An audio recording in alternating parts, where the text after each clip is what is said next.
The voice cut through the frost-laced dawn like the edge of a skinning blade.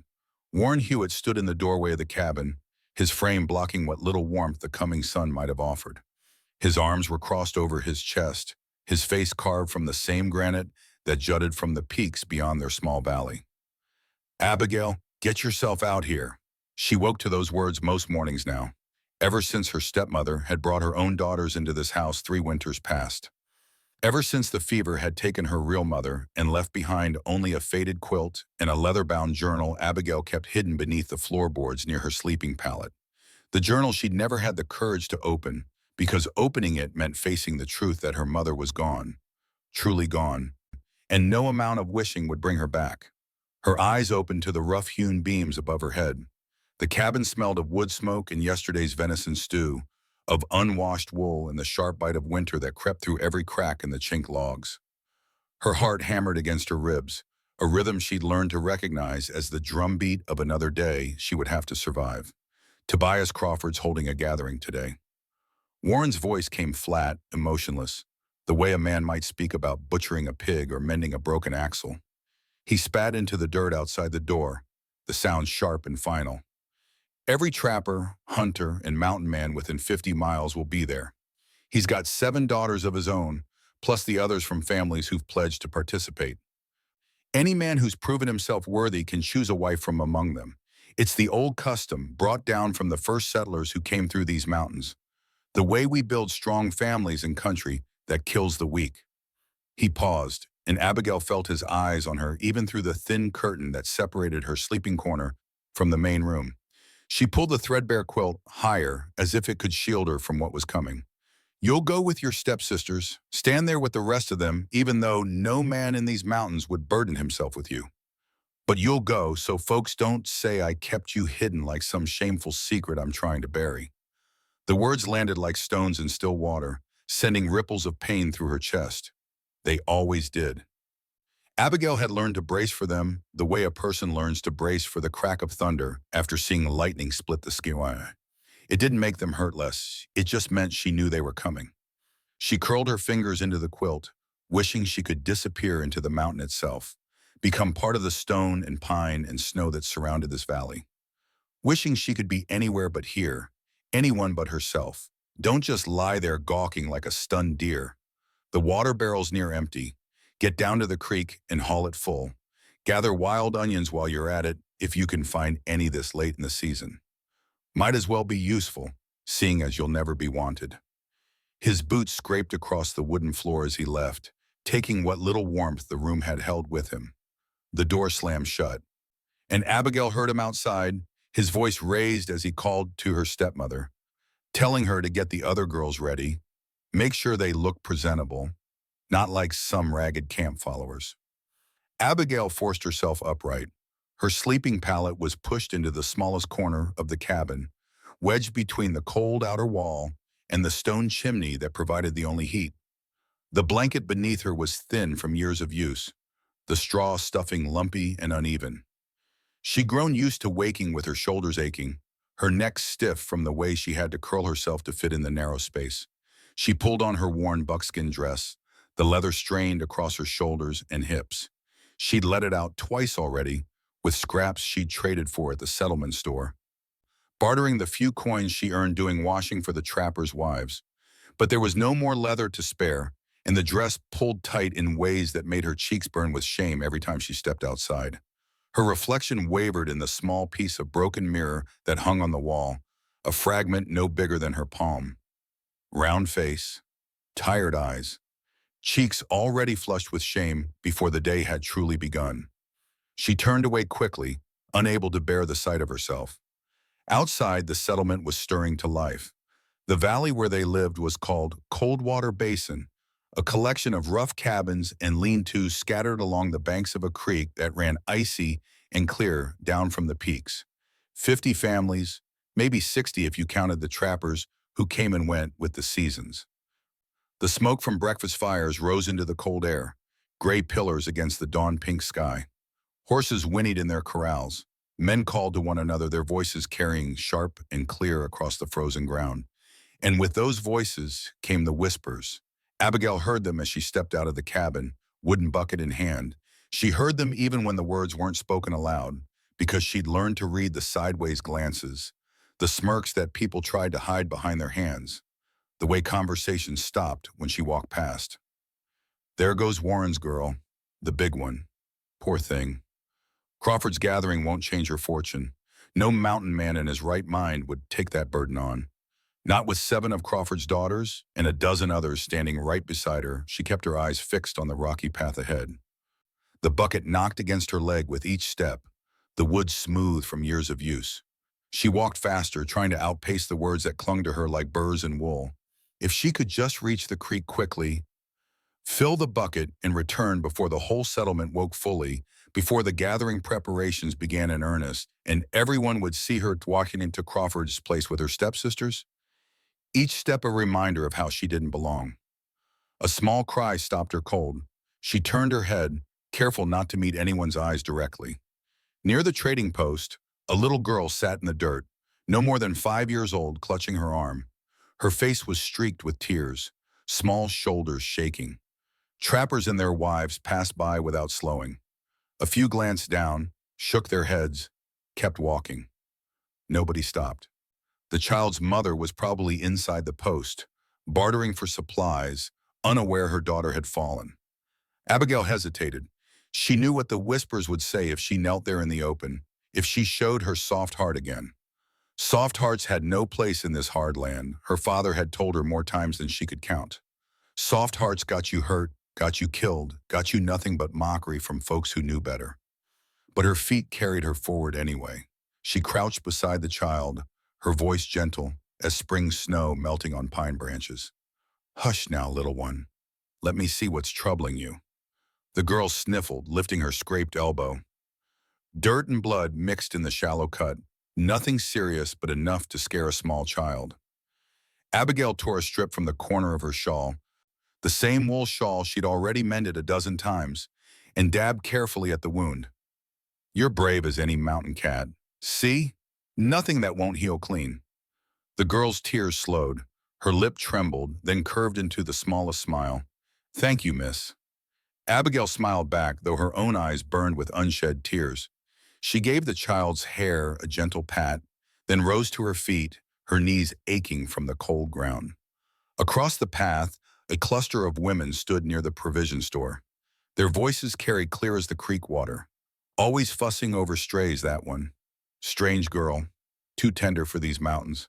Those feelings will get her killed one winter. Probably thinks kindness will make her pretty." Their laughter followed her like smoke from a dying fire. Abigail pulled her shawl tighter around her shoulders, though it did nothing to warm the cold that had settled in her chest. The little girl's smile lingered in her mind like a candle flame in wind, fragile and precious, but it wasn't enough to warm her against the chill of those stairs. The creek came into view through the pines, the water running fast and clear over smooth stones. Several young women clustered nearby, filling their own buckets, their dresses clean leather and homespun cotton, their hair braided neat with ribbons and beadwork. They laughed easily, practicing smiles they'd wear for the men who might claim them at the gathering.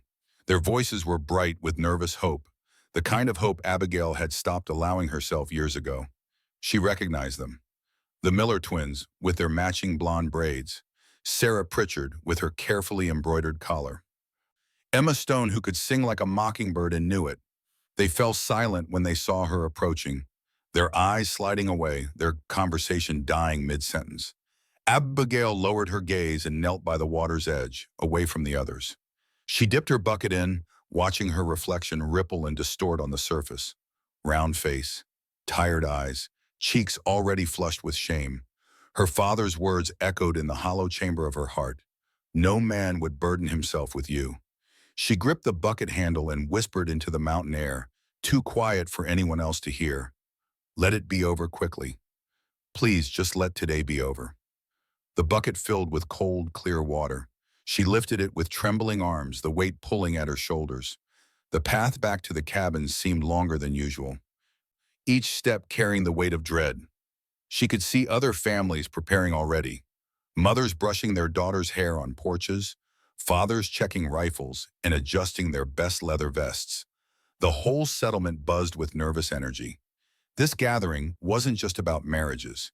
It was about survival, about building families strong enough to endure the brutal mountain winters, about ensuring the settlement would continue to grow rather than wither away like so many others had. Abigail understood the importance. She'd grown up hearing the stories of settlements that failed, of families who couldn't make it through the long snows, of children who died from fever or starvation or cold. She just never imagined she'd be part of this particular ritual. Never imagined any man would look at her twice, let alone choose her as a wife. Inside the cabin, chaos reigned. Her stepmother, Constance, barked orders at her three daughters, pulling out their best dresses, tying ribbons, smoothing wrinkles with frantic hands. The girls ranged in age from 16 to 22, Margaret, Catherine, and young Louisa with hair like corn silk. They shared their mother's sharp features and sharper tongues, though Louisa sometimes looked at Abigail with something that might have been pity if you squinted hard enough. "You too, Abigail." Warren's voice cut through the noise. He stood near the hearth, cleaning his rifle, not looking at her. "You'll stand with them. I won't have folks saying I kept you hidden away like a secret shame. But Father, I could stay and tend them." His glare silenced her. The muscle in his jaw twitched, the way it always did when his anger was rising. "You'll stand there. You'll hold your head up. You hear me?" She lowered her eyes. "Yes, sir." Constance thrust a dress at her, dark blue homespun with leather trim. It was better than her everyday buckskin, but it still clung in ways that made Abigail's stomach turn. "At least try to look respectable," the woman muttered, her eyes already moving past Abigail to fuss over Margaret's hair. Abigail changed behind the thin curtain that separated her sleeping corner, her hands trembling as she tied the leather laces. Through the gaps in the cabin logs, she could see the settlement transforming. Men gathered in clusters, checking their horses, their weapons, their best furs. Women adjusted their daughters' clothing one final time. The air hummed with anticipation and barely contained tension.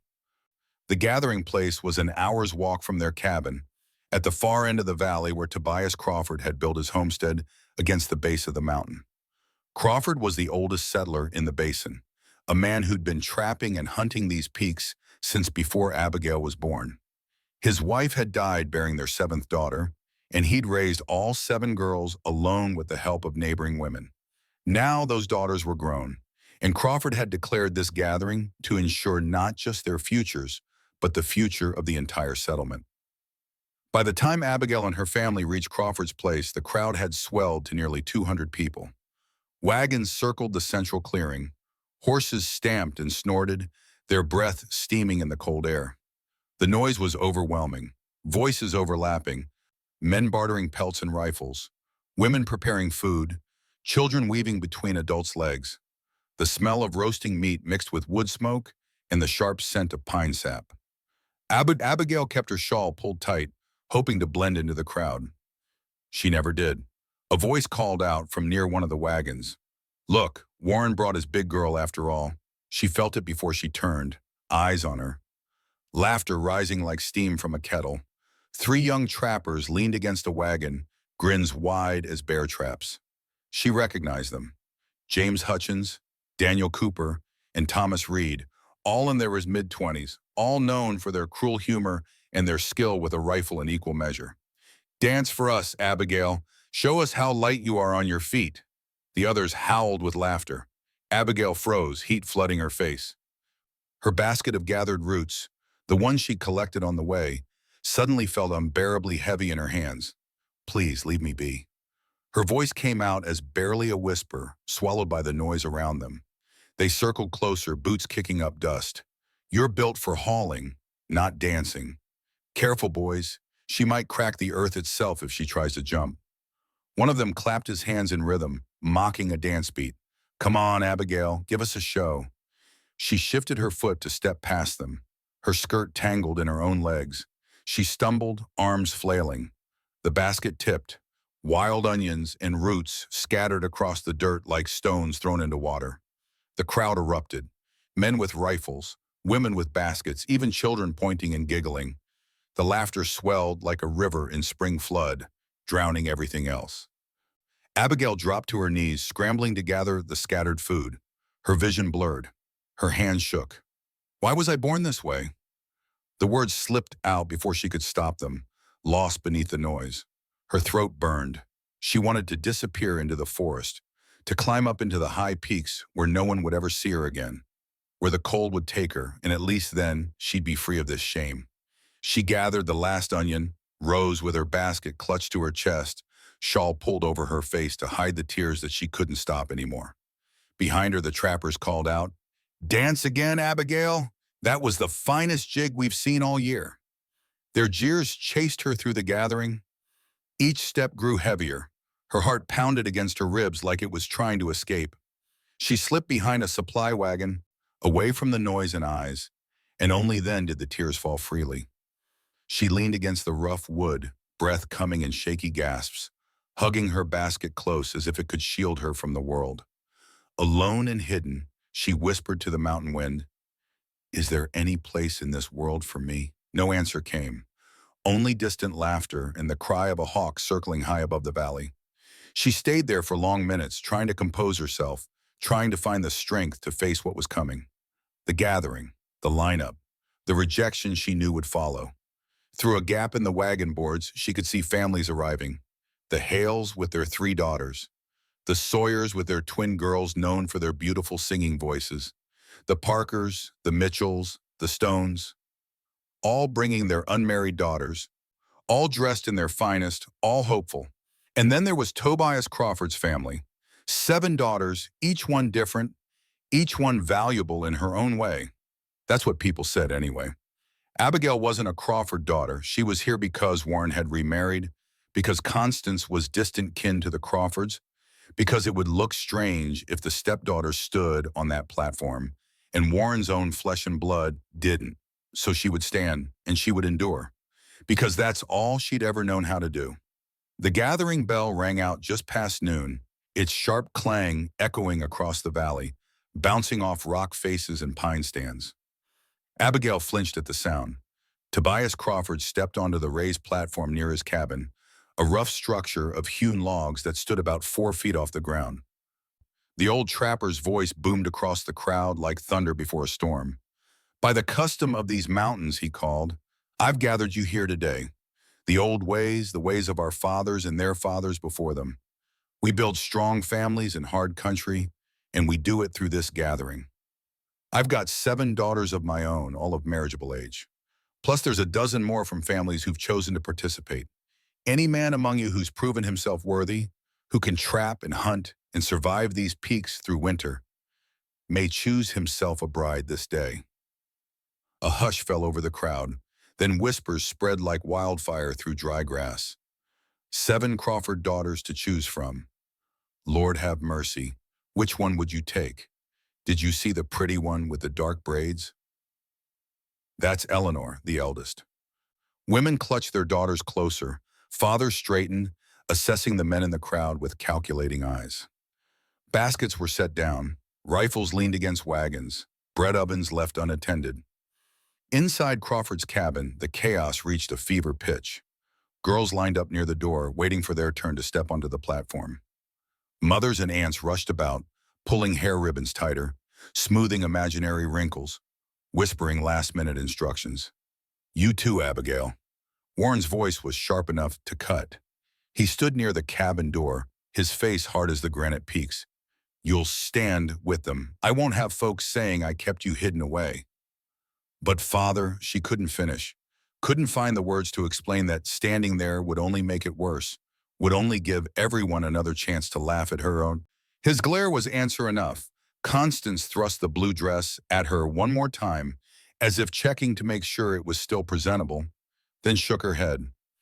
"At least try to look respectable, girl, though I don't know why we're bothering."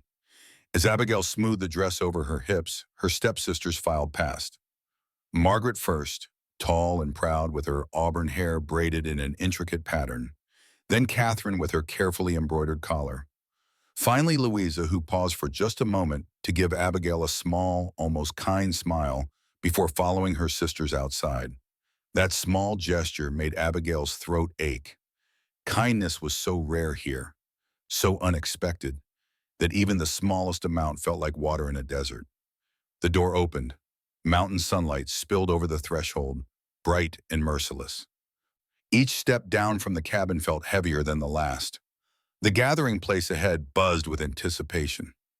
Horses stamping, men's voices raised in speculation and banter, the scrape of boots on rock, the rustle of fabric as women adjusted their shawls against the cold wind that had started blowing down from the peaks. Eyes followed Abigail as she walked slowly toward the platform, some pitying, some scornful, many laughing behind their hands.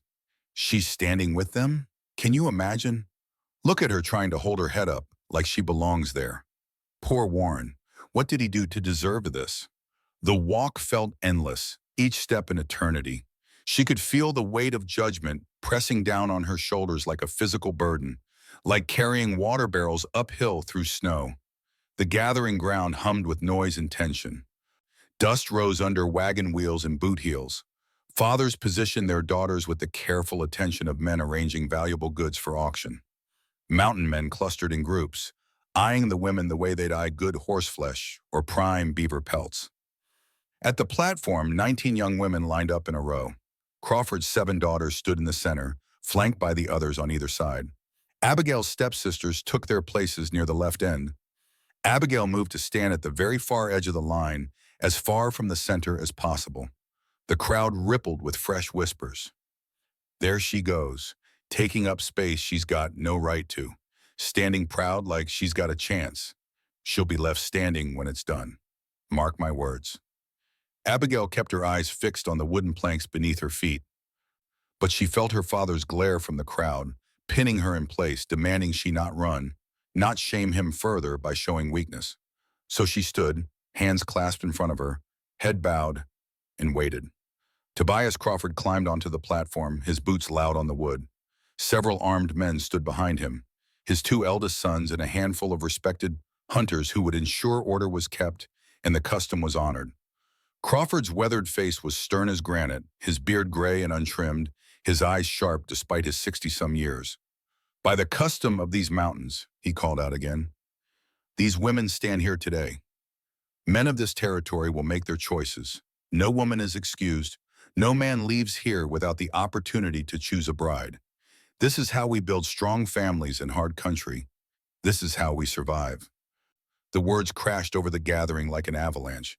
Fathers clutched daughters tighter. Girls whispered to each other, some smiling nervously, others pale with fear. Abigail's heart pounded so hard she thought it might burst through her ribs. The dress pulled at her shoulders. Sweat beaded on her forehead, despite the mountain chill. She'd already heard in her mind the laughter that would come. The trapper's mocking chant echoed. Dance, Abigail, dance. Beside her, young Louisa glanced over with another small smile, this one tinged with sadness, as if she knew what was coming and wished it could be different. The kindness made Abigail's throat ache even more. Crawford raised his weathered hand. Men of the territory, step forward. Make your choice known. The gathering roared to life. Boots scraped dirt. Men pushed forward, jostling for position. Girls straightened, trying to look their best. Abigail kept her head bowed. Dust swirled at her feet. Her heart begged for this moment to end, for the earth to open and swallow her whole. But there was no escape. The choosing had begun. Crawford's boots struck the platform hard as he scanned the crowd. His eyes landed on a figure at the back, taller than the rest, standing apart from the other men. Bring him forward. Heads turned as the crowd parted like water before the prow of a boat. A massive man emerged, broad-shouldered and weather-worn, dressed in worn buckskin and furs that had seen many seasons. He stood taller than any other man present, easily 6.5 feet, his shoulders so wide they seemed to block out the sun. His face was hidden partially by a thick beard, but his eyes were visible, pale gray. Like winter skype on instantly irritable, whispers rippled through the crowd. That's Silas Thorne, the mountain man, lives alone up in the high country, hasn't been down to the settlement in near 2 years. They say he went up there after his wife died. Tragic thing that was. She was so young. Abigail dared to lift her eyes slightly, just enough to see him. He moved through the crowd with the easy confidence of a man who feared nothing and needed no one. His buckskin clothing was well made but worn, patched in places but clean. A rifle was slung across his back, A knife hung at his belt. His hands were scarred and calloused from years of hard work. Crawford pointed at him. You've proven yourself in these mountains, Silas Thorne. Survived winters that killed lesser men. Lived through that avalanche 2 seasons back that took the Morrison cabin. You've earned the right to choose first. Pick yourself a wife. A ripple of excitement ran through the gathering. Mothers nudged their daughters forward. Fathers straightened with pride. Every girl on the platform held her breath, hope flickering in their eyes despite their fear. Even Abigail felt her heart skip, though she knew better than to hope for anything. The mountain man's jaw tightened. When he spoke, his voice came out rough from disuse, like rusty iron scraping against stone. I came to trade pelts, not take a wife. Crawford's weathered face hardened. His eyes narrowed. Every man here will choose. These mountains need strong families. The custom demands it. You'll do your duty. I owe no custom my heart. Gasps spread through the crowd like wind through aspens. Some men smirked, eager for confrontation. Others shifted uncomfortably. The tension in the air thickened like smoke from green wood. Crawford stepped closer, barely reaching the bigger man's shoulder. Don't mistake yourself for above this, son. Today, every able man chooses. That's the law of this gathering. That's the law of this settlement. If you want to trade here, if you want to winter here when the deep snows come and you can't make it back to your high cabin, you'll honor our ways. Silas Thorne's eyes swept over the trembling women on the platform, 19 pairs of eyes watching him with varying degrees of hope and fear. Then his gaze returned to Crawford. I will not. The refusal cracked like a gunshot. Uneasy murmurs rose from the crowd, building like water behind a dam. Men muttered to each other. Women whispered behind their hands. Children sensed the tension and fell silent. Crawford raised his hand for silence. The crowd obeyed, but barely, the whispers dying to a low hiss. Refuse me here, Crawford said, his voice carrying across the gathering. And you'll answer to more than whispers. You'll answer to every man who follows custom while you spit on it. You'll be banned from this settlement, from trading here, from sheltering here when winter comes. You'll be alone up there in those peaks with no help if things go wrong. Silas stood unmoved, arms crossed over his broad chest, a wall of muscle and defiance. His expression didn't change. His eyes didn't waver. This isn't about what you want, Crawford pressed, stepping even closer. It's about duty, about building something that lasts. If the strongest man among us refuses, what hope do the rest have? What message does that send? The silence stretched like a bowstring pulled taut, on the verge of snapping. Mothers clutched children. Men leaned forward, hungry for drama, for violence, for something to break the unbearable tension. The 19 women on the platform barely dared to breathe. Finally, Silas shook his head, slow and final. I didn't come for this. Crawford's eyes narrowed to slits. His voice dropped lower, more dangerous. You'll find, Silas Thorne, that no one leaves here without honoring our ways. Not even you. Even she stands here with courage. His weathered hands shot out, pointing directly at Abigail. Every head turned. Dozens of eyes locked onto her like rifle sights. Time seemed to slow. Abigail felt her stomach drop, felt her breath catch in her throat. No, please, no. A ripple of laughter rolled through the crowd, building into a wave that crashed over her from all sides. She actually thinks someone will choose her. Look at her standing there. Poor thing. Her dress can barely contain her. Another voice, loud and cruel, cutting through the rest. Mountain man, if you're being forced to choose, why not take her? She's been waiting her whole life for someone like you. The words struck like physical blows. Abigail's shoulders trembled. Every muscle locked tight. She stared at the platform boards, wishing she could sink through them, through the earth, down into some dark place where no one would ever see her again. Her cheeks burned so hot, she thought her skin might blister. The jeers grew louder, feeding on each other like fire catching in dry timber. Go on, big man. Make her day. She'll think she's dreaming. Better her than my daughter. At least she'll keep you warm in winter. The voices crashed over her like creek water in spring flood, drowning her, suffocating her. Her throat closed. Tears pressed against her eyes, threatening to spill.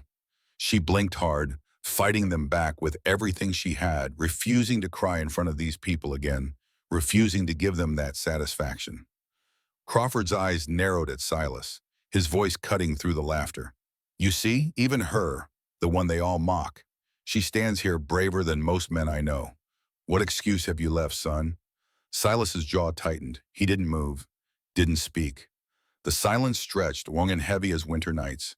Abigail felt every second like a blade drawn slowly across her skin. One thought echoed in her mind, desperate and broken. Please just let this end. I can't stand here any longer. Please. Crawford folded his arms, satisfaction already creeping across his weathered face.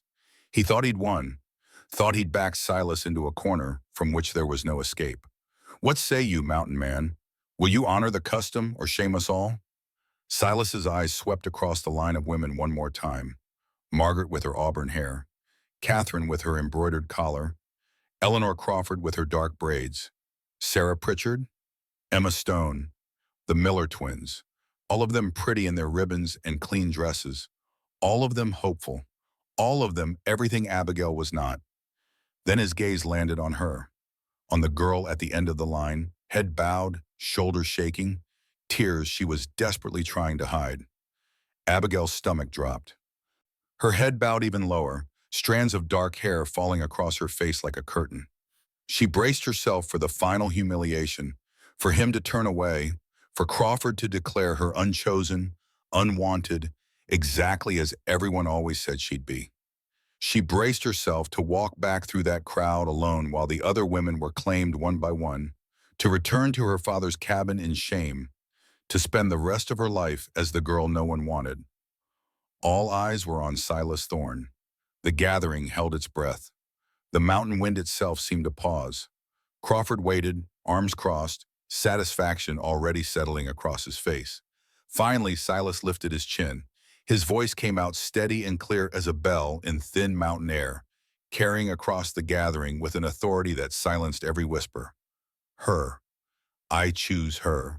The words cut through the gathering like an axe through pine. Silence descended, complete and total, as if every creature in the valley had stopped breathing. The wind itself seemed to hold still, waiting. Then the laughter erupted, louder than before, rolling across the crowd like an avalanche tearing down a mountainside. Men doubled over, slapping their knees.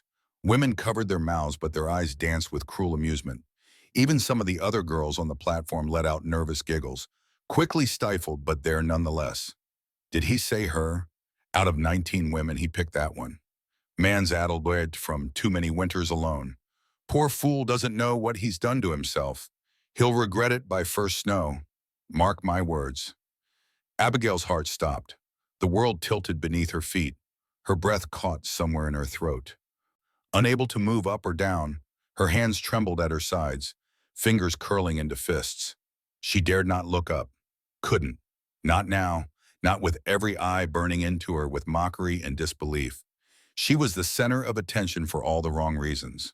The joke made flesh, the punchline to a cruel story she'd never asked to be part of. Crawford raised his bushy eyebrows, half amused, half satisfied that the standoff had ended regardless of how.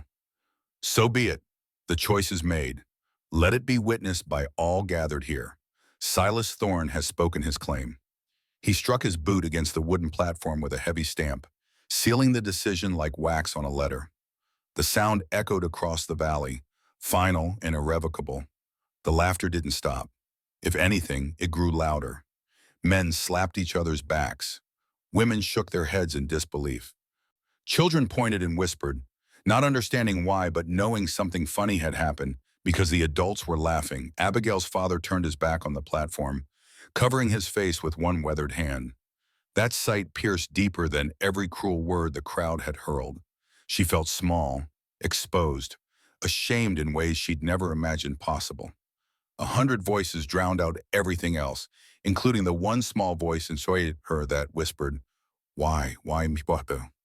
Silas stood tall, unmoved. He didn't smile, didn't defend his choice, didn't explain himself to anyone. He simply stood by what he'd said, solid as the peaks themselves, waiting for Crawford to complete whatever ritual came next. The crowd kept cheering, waiting for him to crack, to laugh, to admit it was all a jest. But he didn't. And somehow that silence, that absolute refusal to engage with their mockery, unsettled them more than any words could have. Crawford motioned toward the rough-hewn chapel at the edge of the gathering, little more than a lean-to with a cross nailed above the entrance. It's done then. Let it be recorded. Silas Thorne has chosen Abigail Hewitt as his wife. By custom and law, they're bound. No one cheered, no one clapped. The only sound was cruel laughter that refused to die, echoing off the mountain walls, bouncing back from the pine forest, filling the valley with mockery. Abigail wiped at her tears, though it was useless. Her vision blurred. Her thoughts spiraled like autumn leaves in wind. What game is this? Why would he do this? To mock me further? To humiliate me before everyone and then cast me aside once we're alone? Crawford stepped down from the platform, gesturing for Silas and Abigail to follow. The ceremony would be brief, as was the mountain custom. A few words spoken, names recorded in the settlement ledger, and it would be finished. No celebration, no feast, just the cold legal binding, and then they would go their separate way. Or rather, she would go with him to whatever fate he'd chosen for her. Silas finally moved, taking one step toward the platform where Abigail stood frozen. The crowd parted for him, still laughing, still whispering. He reached the edge of the platform and extended his hand. Abigail stared at that hand. It was large, scarred from years of trapping and hunting, the knuckles rough and calloused. She couldn't bring herself to take it, couldn't bring herself to move at all. He didn't lower his hand, didn't speak. Just waited with the same patience he'd shown throughout this entire ordeal. Finally, her body moved of its own accord. Her hand lifted, trembling, and placed itself in his. His fingers closed around hers, warm despite the cold air, steady despite her shaking. He helped her down from the platform. His touch was gentle, careful, as if she might break. That small kindness made her throat ache even more. They walked together toward the chapel, the crowd following at a distance, still laughing, still speculating. Abigail kept her eyes on the ground, counting each step like prayers. 1, 2, 3, 4, each one taking her further from her old life and closer to whatever this new existence would be. Inside the chapel, a traveling preacher waited. He was a thin man with kind eyes who'd arrived in the valley 2 days prior, timing his visit to coincide with the gathering as he did every year. He looked between Silas and Abigail, his expression carefully neutral, though surprise flickered briefly across his face. Your names, Silas Thorne, Abigail Hewitt. The preacher opened his worn leather Bible, the pages yellowed and soft from years of use. He spoke the words quickly, perhaps sensing that neither of them wanted this moment to last longer than necessary. By the authority granted me and witnessed by this gathering, I bind you in marriage according to the laws of God and this territory. He produced a leather-bound ledger, the settlement's official record, and wrote their names with careful script. Silas signed with a firm hand. Abigail's signature came out shaky, the letters barely legible. It is done. 3 words. That's all it took to change everything. They emerged from the chapel into the afternoon sun. The crowd had grown, if anything. More people had arrived late to the gathering and were now being filled in on what they'd missed. Fresh laughter erupted as the story spread. Wait, he chose the big girl? Truly? Must be mad, or blind, or both. Give him a week and he'll come crawling back, begging Crawford to annul it. Silas ignored them all. He walked toward the edge of the gathering where a large gray horse stood tied to a pine tree. The animal was massive, built for carrying heavy loads through deep snow. Its saddle was well-worn but well-maintained. He untied the horse and turned to Abigail. Can you ride? Her voice came out barely above a whisper. No, his response was a simple nod, as if he'd expected as much. He swung himself into the saddle with easy grace, then extended his hand again.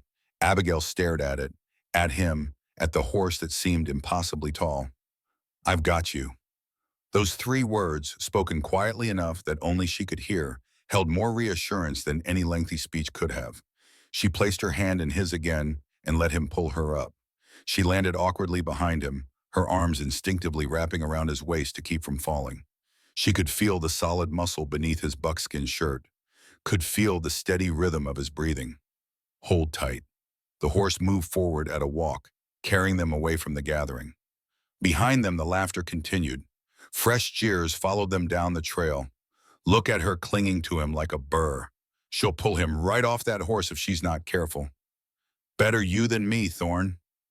Abigail closed her eyes, pressing her forehead against Silas's back, trying to shut out the voices.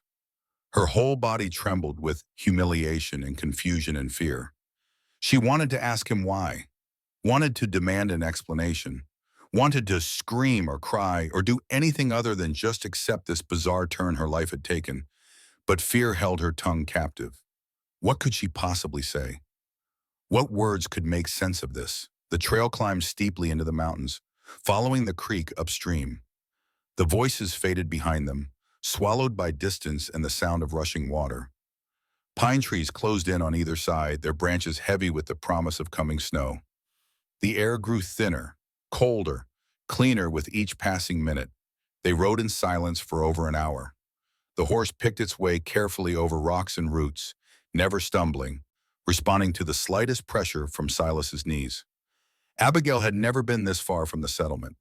Her father's cabin sat at the lower end of the valley, and she'd rarely ventured beyond the creek in the trading post. This was wild country, the kind of wilderness that swallowed people whole if they weren't careful. A deer bounded away through the underbrush, white tail flashing. A hawk circled overhead, its cry piercing and lonely. The sun began its descent toward the western peaks, painting the sky in shades of orange and gold. The beauty of it all would have taken Abigail's breath away if she'd had any breath left to take. Finally, as twilight began to gather in the shadows between the trees, a cabin came into view. It was tucked against the mountainside, surrounded by tall pines, built from massive logs that must have taken years to cut and haul into place. Smoke rose from a stone chimney. A small garden plot, now harvested for winter, sat to one side. A chicken coop stood behind the cabin, and Abigail could hear the soft clucking of hens settling for the night. It was isolated, far from any other dwelling, but it was solid, well built, the kind of place that could withstand the brutal mountain winters. Silas dismounted first, then helped her down. Her legs nearly gave out when her feet hit the ground. She'd never ridden for so long, and every muscle protested. He steadied her with a hand on her elbow until she found her balance. He led the horse to a small stable beside the cabin, removed the saddle, and brushed the animal down with practiced efficiency. Abigail stood uncertainly near the cabin door, clutching her shawl around her shoulders, unsure what she was supposed to do. When he finished with the horse, Silas walked past her and opened the cabin door. The interior was dim, but he lit a lamp with a flint strike, and warm light spilled across the space. The cabin was simple but well-maintained. Sturdy log walls chinked with moss and clay. Pelts hanging from the rafters. Fox, beaver, elk, wolf. A table carved from a single massive piece of pine. 2 chairs, a stone hearth with a fire already laid, waiting to be lit. Shelves lined with supplies, flour, salt, coffee, ammunition. A loft above, accessible by a rough ladder where she could see a sleeping pallet. Everything spoke of a man who lived alone and needed no one. Every object had its place. Every tool was clean and ready. There was no clutter, no waste, no softness. And now she was here, an unwanted burden in his solitary world. Silas moved with calm, practiced efficiency. He set his rifle above the door, poured himself water from a barrel, stoked the fire in the hearth until flames licked at the logs and heat began to fill the space. Not a single word for her, not one glance. Abigail lingered near the door, fingers twisting nervously in her shawl. Her body trembled with exhaustion and something deeper, a bone-deep shame that made her want to curl up and disappear. The cabin was warm, but she felt cold inside, frozen in a way that had nothing to do with temperature. Finally, she found her voice, though it came out small and broken. "Why did you choose me?" Silas paused in his work. His back was to her, his shoulders broad beneath his buckskin shirt. For a long moment, he didn't respond. Then, without turning, "Because you needed someone to." The words hung in the air between them. They weren't romantic, weren't flowery. They were simple statement of fact, and somehow that made them cut even deeper. Tears spilled down Abigail's cheeks. She pressed her hands to her face, shoulders shaking with silent sobs. All day she'd held them back, refused to cry in front of the crowd, refused to give them that satisfaction. But here, alone with this stranger who'd inexplicably bound himself to her, the dam finally broke. She slipped into a corner near the hearth and sat on a small bench there. The warmth from the fire touched her skin, but couldn't reach the cold inside. The tears she'd held back all day poured freely now. Years of shame and loneliness and pain spilling out in great shuddering sobs. I've ruined your life. Just like my father always said, I ruin everything. They were all right about me. I don't belong anywhere. Not in the settlement. Not here. Nowhere. The log walls absorbed her broken words, holding them like secrets no one else would ever hear. Silas finally turned. He looked at her for a long moment, his gray eyes unreadable in the firelight. Then he moved to the shelves, took down a tin cup and filled it with water from the barrel. He crossed to where she sat and held it out. Drink. She took the cup with shaking hands, surprised by the gesture. The water was cold and clean, straight from the mountain spring. It soothed her raw throat. He returned to the fire and began preparing a simple meal. Dried venison, hard bread, beans from a jar. The domesticity of it was jarring after everything that had happened. He moved like he'd done this 1,000 times before, which he probably had, living alone up here for 2 years. Abigail watched through her tears, trying to understand this man, this stranger who was now her husband. He was a puzzle she couldn't solve. Why would someone like him, strong, capable, clearly able to survive alone, choose her? Especially when he'd made it clear he didn't want to choose anyone at all. The meal finished cooking.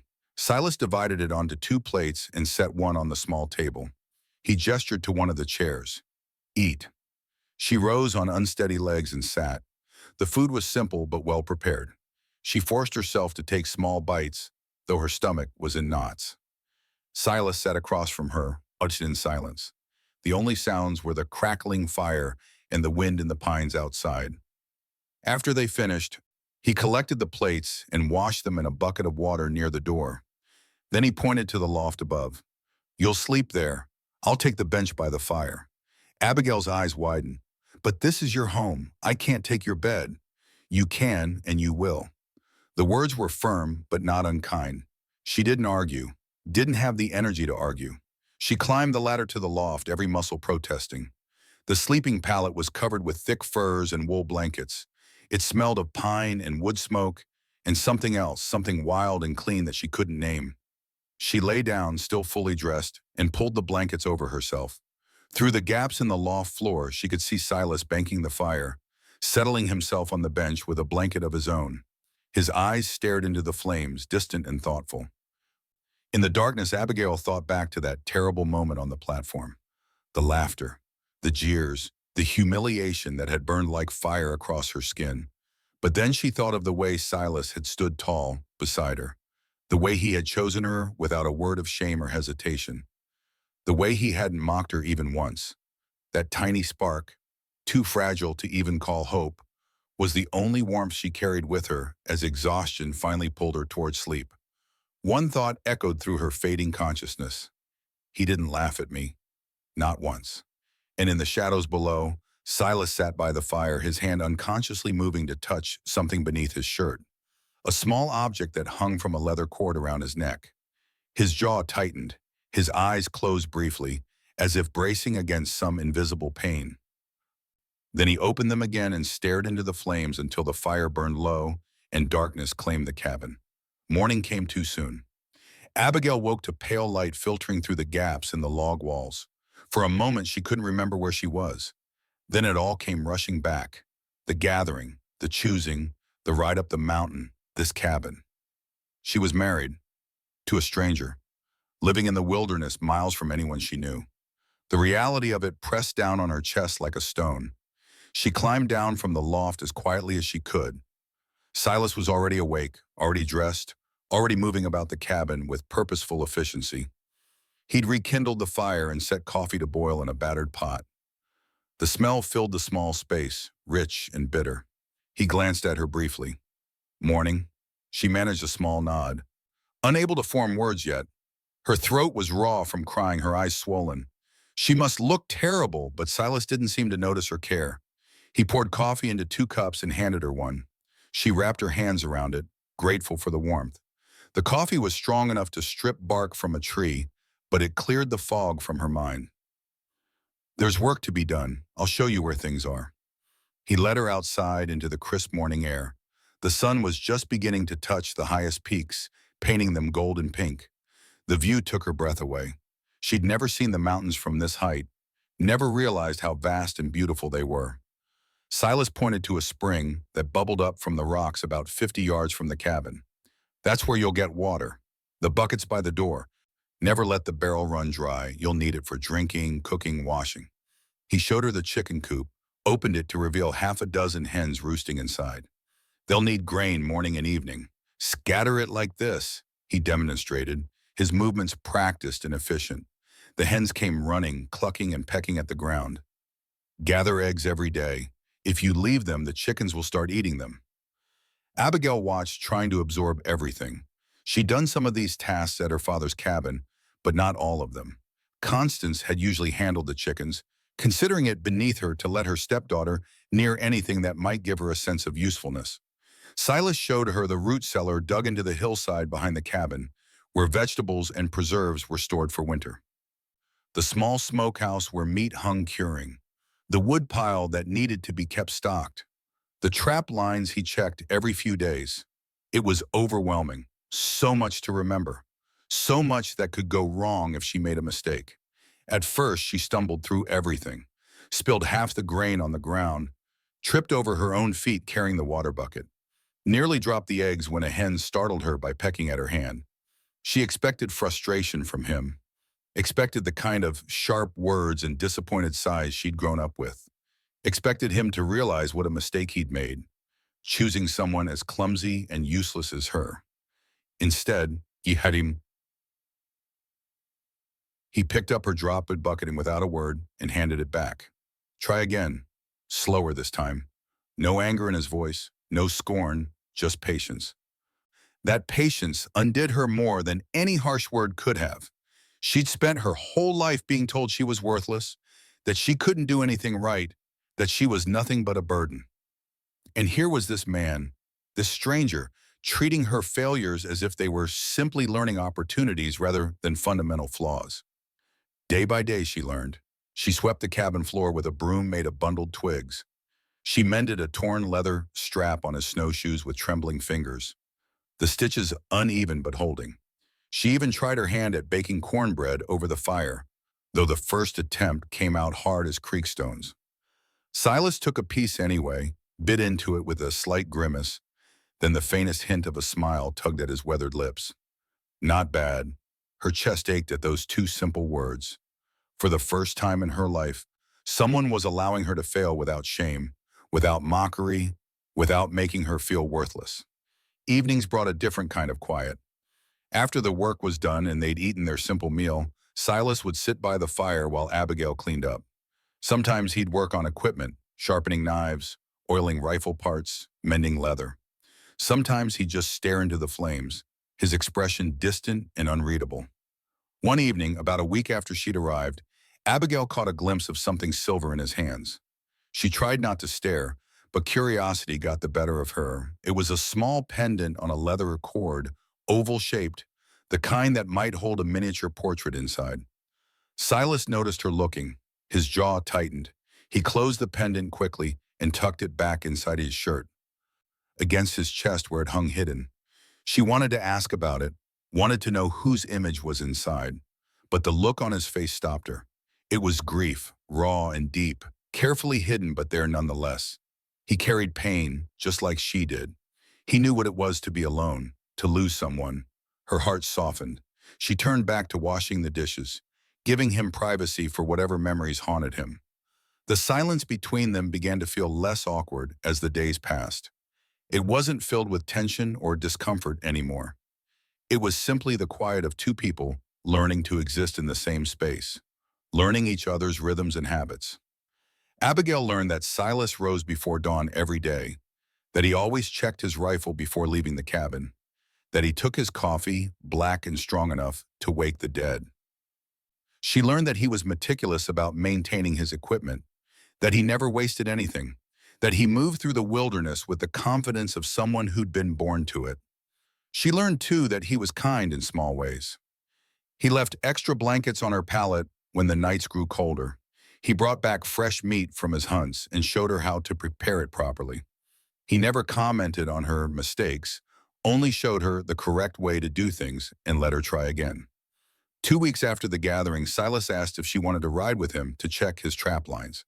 The question caught her off guard. She'd been so focused on learning the tasks around the cabin that she hadn't thought about venturing further into the wilderness. "I've never really ridden a horse." "Not properly."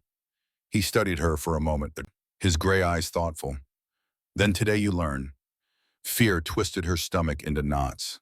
The memory of falling at the gathering, of the laughter that had followed, was still fresh and painful. But something in his tone, calm and certain, made her step forward instead of backing away. He brought the gray horse out of the stable and saddled it with practiced efficiency. Then he turned to her and waited. Abigail approached the massive animal hesitantly. It seemed impossibly tall, impossibly intimidating. The horse turned its head to look at her with one large brown eye, and she froze. "Her name's Storm. She won't hurt you." Silas lifted Abigail into the saddle as though she weighed nothing at all. The horse shifted beneath her, and she clutched the leather reins with white-knuckled terror. "Easy." His hand was steady at her back, warm and reassuring through the fabric of her dress. "I've got you." Those words again, the same words he'd spoken at the gathering. And just like then, they held more comfort than any lengthy reassurance could have offered. He swung up behind her, his arms reaching around to take the reins. She was acutely aware of his presence, the solid strength of his chest against her back, the warmth of his body cutting through the cold mountain air. The horse moved forward at a walk, following a narrow trail that wound up through the pines. Abigail's muscles were rigid with fear at first, but gradually she began to relax. Silas's presence behind her was steady, anchoring, and the horse moved with surprising gentleness despite its size. They rode for an hour, climbing higher into the mountains than Abigail had ever been.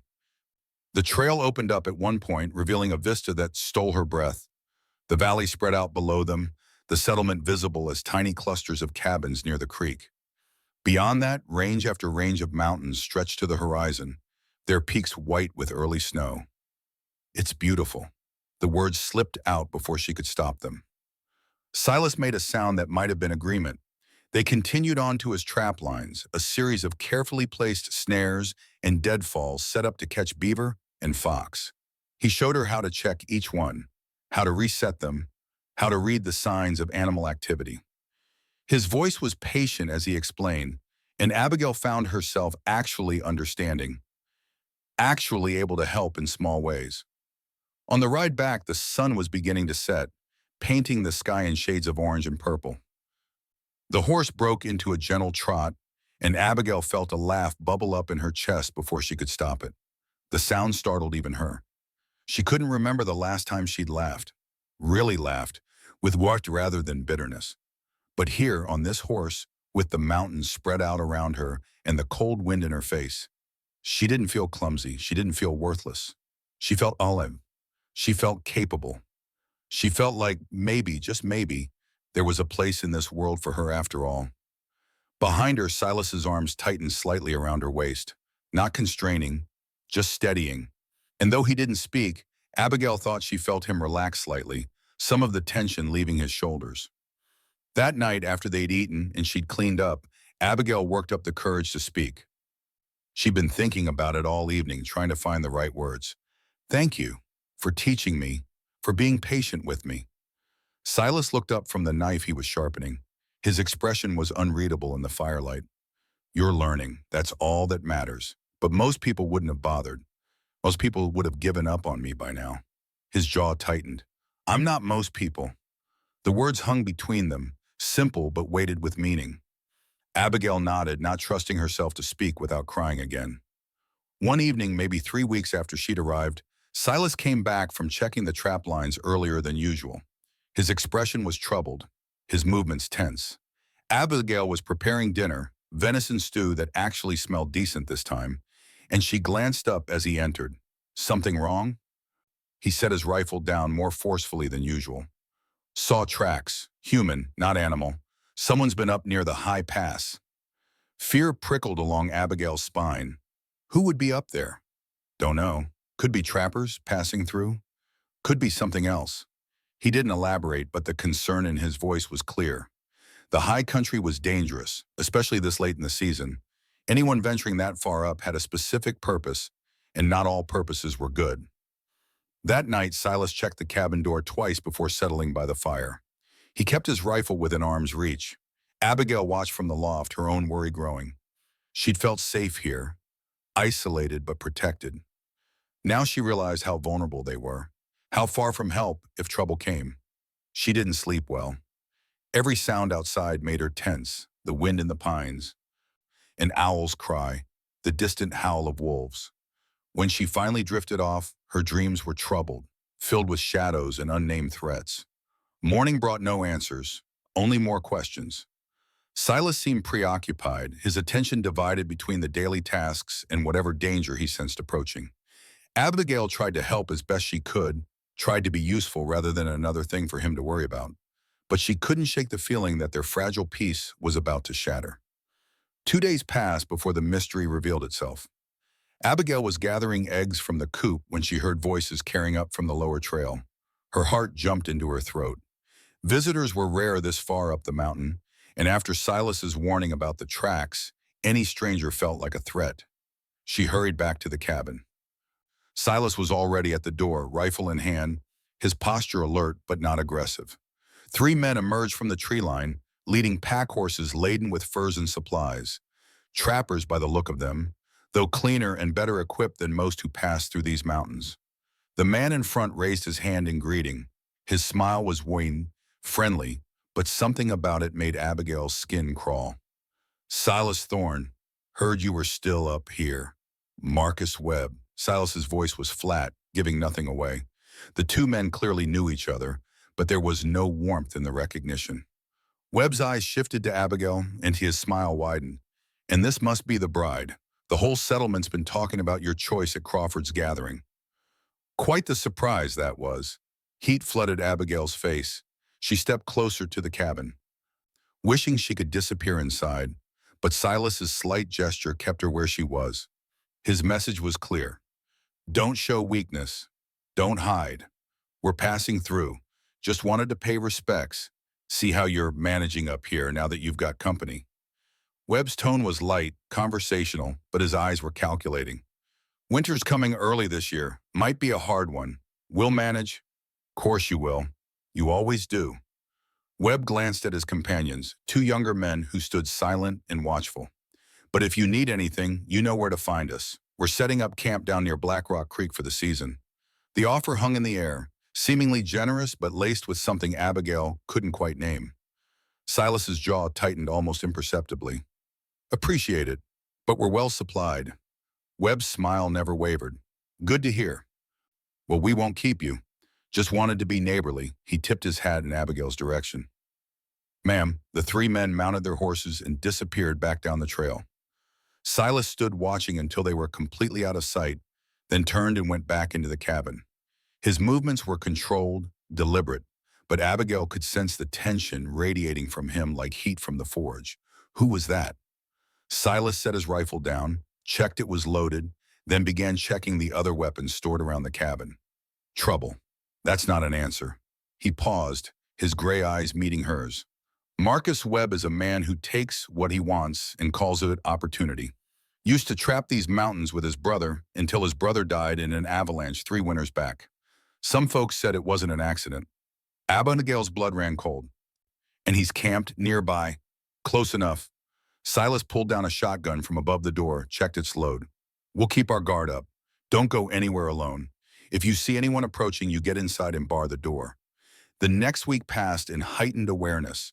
Every snap of a twig, every rustle in the underbrush made Abigail jump. Silas kept his rifle closer than usual, and she noticed he was checking the trap lines more frequently, though she suspected he was actually scouting for signs of Webb's camp. But no one came. The mountain was quiet except for the wind and the animals. Slowly, gradually, the tension began to ease. Abigail threw herself into learning everything Silas could teach her. It was partly to be useful, to prove she wasn't just a burden, but also to distract herself from worrying about threats, both known and unknown. She learned to recognize different animal tracks in the snow that had started to fall, learned which plants were edible and which would kill you, learned how to properly cure meat and preserve vegetables for the long winter ahead. She was kneading bread dough one afternoon, her hands working the mixture with growing confidence, when Silas spoke from his place by the fire. "You're getting better at this."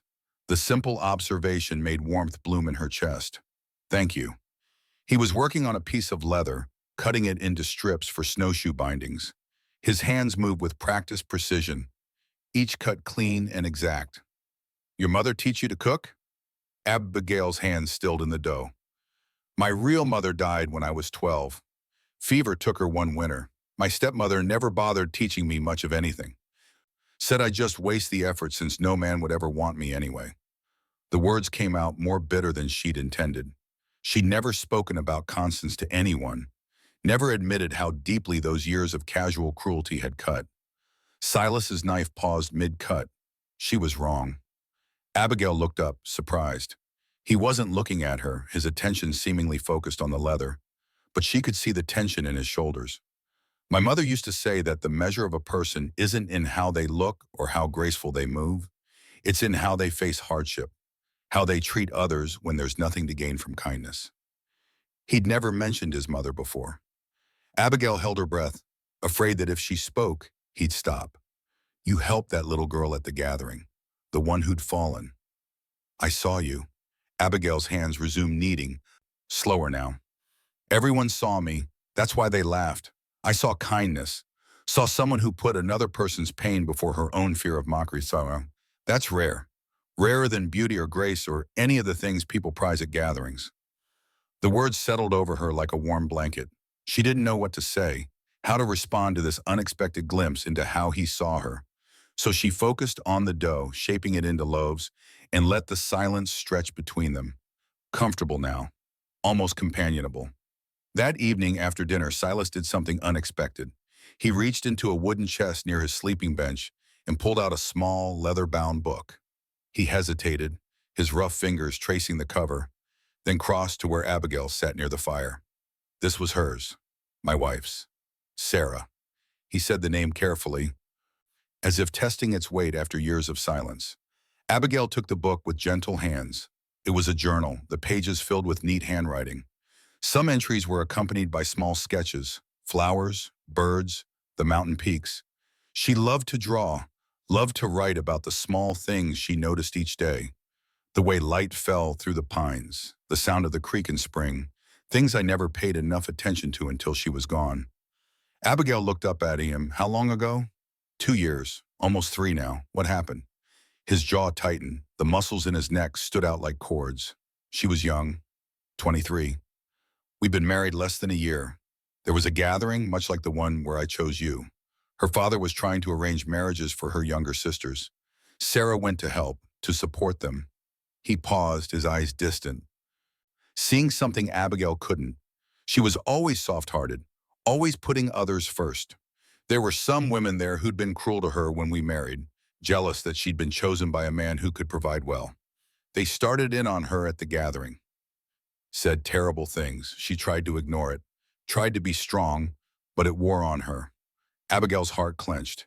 She knew that kind of cruelty intimately. We rode home that night and she seemed quiet, but I thought she was just tired. I woke the next morning and she was gone. Found her down by the creek. She'd walked into the water during the night. The cold took her before I even knew she was missing. The words hung in the air like ice crystals, beautiful and devastating. Abigail felt tears burning behind her eyes, but she blinked them back. "I'm so sorry." Silas took the journal back, held it against his chest. I blamed myself. Should have seen how much pain she was in. Should have protected her better. I came up here to the high country and told myself I'd never go back down. Never participate in their customs again. Never give them the chance to hurt someone I cared about. Then why did you? Why did you choose me? He looked at her then, really looked at her, and she saw the answer in his eyes before he spoke. Because I saw her in you. Saw someone being torn down by people who should have known better. Saw that same soft heart trying to survive in a hard world. And I couldn't watch it happen again. Couldn't stand by and let them destroy you the way they destroyed her. Abigail's breath caught. You chose me to save me. I chose you because you deserve better than what they were giving you. And because maybe, in saving you, I could make some kind of peace with failing to save her. The honesty in his words was almost painful. This wasn't a romantic declaration. It was something deeper, more complicated. Grief and guilt and determination all tangled together. He'd chosen her not out of love, but out of a desperate need to rewrite a tragedy he'd been unable to prevent. Part of her wanted to be angry about that, wanted to feel used, manipulated, chosen for the wrong reasons. But looking at the pain in his eyes, the way his hands trembled slightly as he held his dead wife's journal, she couldn't find anger, only understanding. I'm not her. The words came out gentle but firm. Silas nodded. I know. You're stronger than she was. Stronger than you know. That night, lying in the loft, Abigail thought about Sarah. About a young woman who'd been crushed by cruelty, who'd seen no way out except the cold embrace of the creek. She thought about how easily that could have been her own story, if circumstances had been different, if the mockery had gone on long enough to break something inside her that couldn't be repaired. But Silas had stopped that story from being written. He'd chosen her, and in choosing her, he'd given her a chance at a different ending. She fell asleep with tears on her cheeks, but they weren't tears of sadness. They were tears of something she was only beginning to understand. Gratitude mixed with a fierce determination not to waste the second chance she'd been given. The first real snow came a week later. Abigail woke to find the world transformed, everything white and pristine and impossibly quiet. Silas was already outside, clearing a path from the cabin to the stable. She watched him through the window, his breath steaming in the frigid air, his movements efficient despite the cold. She dressed quickly and went to help. The snow came up past her ankles, soaking through her worn boots within minutes. The cold bit at her fingers even through her mittens, but she grabbed a shovel and began clearing the path to the chicken coop. They worked side by side in silence, the only sounds the scrape of shovels and the soft whisper of falling snow. When the paths were clear, Silas showed her how to check the cabin for drafts, how to bank the fire properly for maximum heat with minimum wood consumption. Winter had arrived, and survival now depended on preparation and careful resource management. That afternoon, Silas announced they needed to go down to the settlement for supplies before the heavy snows made the trail impassable. Abigail's stomach dropped. Do I have to go? Yes. The word was firm. She wanted to argue, wanted to beg him to let her stay here where it was safe, where no one could mock her. But she could see in his expression that this wasn't negotiable. They set out the next morning, the world still white and beautiful around them. Storm carried them both down the mountain trail, picking her way carefully through the snow. Abigail's heart grew heavier with each step that brought them closer to the settlement.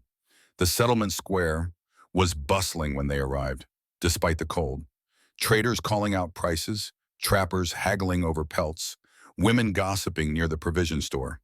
And when Silas and Abigail rode in together, heads turned just like before, but this time the whispers were different. Speculation rather than mockery, surprise rather than laughter. They're still together, thought for sure he'd have sent her back by now. Must be some kind of arrangement. He needs help with winter chores, maybe. Silas dismounted first, then helped Abigail down. His hand lingered on her waist for just a moment, steadying her, and that small gesture didn't go unnoticed by the watching crowd. They walked together toward the provision store, and Abigail felt every eye on them. Her steps faltered. Old, familiar shame rushed back like floodwater, threatening to drown her. All the peace she'd found in the mountains seemed to evaporate in the cruel air of the settlement. Beside her, Silas didn't slow. His jaw remained steady. His pace didn't change. Then his hand brushed against hers, barely a touch, just his rough fingers grazing her knuckles. But it felt like an anchor in a storm. They reached the provision store and Silas began selecting supplies: flour, salt, coffee, ammunition, lamp oil. The storekeeper, a wiry man named Dalton, who'd been running this place for 15 years, rang up each item with careful attention to his ledger. That's a fair amount of supplies, Thorne. Planning to make it through winter without coming back down? That's the idea. Dalton's eyes flicked to Abigail. She helping you haul all this? She does more than haul. The words were simple, but there was steel underneath them. Dalton nodded and went back to tallying the supplies, wisely choosing not to comment further. Outside the store, they nearly ran into a cluster of women Abigail recognized from the gathering. Margaret and Catherine, her stepsisters, along with two of the Crawford daughters. They stopped short, surprise flickering across their faces. Abigail, Catherine's voice held something that might have been genuine surprise. You're still here. Where else would I be? The response came out before Abigail could think better of it. Catherine blinked, taken aback. Margaret recovered first, her expression settling into something carefully neutral. We heard you'd gone up to Thorne's cabin. Thought maybe you'd come back down by now. This is my home now. The words felt strange in her mouth, but also right somehow. These women who'd shared her father's cabin, who'd watched her be mocked and never said a word in her defense, they had no claim on her anymore. One of the Crawford daughters, Eleanor, if Abigail remembered correctly, spoke up. How are you managing? Up there in the high country? It must be terribly isolated. I'm learning. Getting stronger. Eleanor's eyes were kind, curious. Good, that's good. The conversation died into awkward silence. Then Louisa appeared from inside the store, her arms full of packages. She stopped when she saw Abigail, and her face broke into a genuine smile, the first truly warm expression Abigail had seen from anyone in the settlement. Abigail, you look well. Different somehow. I feel different. It was true. Standing here now, Abigail realized she didn't feel the crushing shame she'd expected.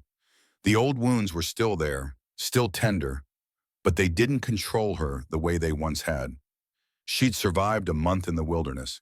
She'd learned to ride, to trap, to prepare for winter. She'd earned her place, even if these women didn't understand that. Silas appeared beside her, arms loaded with supply sacks. Ready? She nodded. The women parted to let them through. As they walked away, Abigail heard Louisa whisper to the others, she does look different, stronger somehow. They loaded the supplies onto Storm and began the journey back up the mountain. The sun was past its peak, painting long shadows across the snow. Abigail rode behind Silas, her arms around his waist, and for the first time since arriving at this settlement years ago, she felt like she could breathe properly. You did well back there. Silas's voice was quiet, almost lost in the sound of Storm's hooves crunching through snow. I didn't do anything. You stood your ground. Didn't apologize for existing. That's everything. The trail grew steeper. They passed into the tree line, leaving the settlement behind. The shadows of the pines fell across them, cool and peaceful. An elk crashed through the underbrush nearby, startled by their passage. Silas, why did you really come down to that gathering? If you'd been avoiding the settlement for 2 years, why show up at all? He was quiet for so long she thought he wouldn't answer. Then, I needed supplies. Thought I could trade my pelts and leave before Crawford started his ceremony. But he had men watching, making sure every able man participated. Said it was custom, that we owed it to the settlement's future. And you don't believe in the custom? I believe in giving people choices, not forcing them into situations because it's always been done that way. His voice hardened. Sarah didn't have a choice about going to that gathering where they destroyed her. Her father insisted, said it was family duty, and I couldn't protect her from the consequences. But you protected me. I tried. They rode in silence for a while. Then Abigail spoke again, her voice small. What if I can't be what you need? What if I'm still just a burden? You're not a burden. You're learning faster than anyone I've taught before. You don't complain about the work or the isolation. You're exactly what this life needs. The words settled warm in her chest. She tightened her arms around him slightly, allowing herself this small comfort. The cabin appeared through the trees as twilight gathered. Smoke rose from the chimney. Silas had banked the fire carefully before they left, and it had kept burning in their absence. The sight of it, this solid structure that was now her home, filled Abigail with unexpected emotion. This was hers, not her father's house where she'd never been wanted, not some place she was tolerated out of obligation. This was a place she'd earned through hard work and determination. They unloaded the supplies together, working efficiently in the fading light.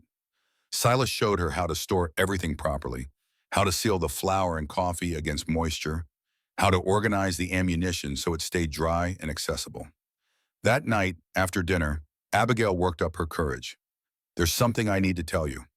Silas looked up from the leather he was working on. "My father, Warren Hewitt, he wasn't always cruel to me.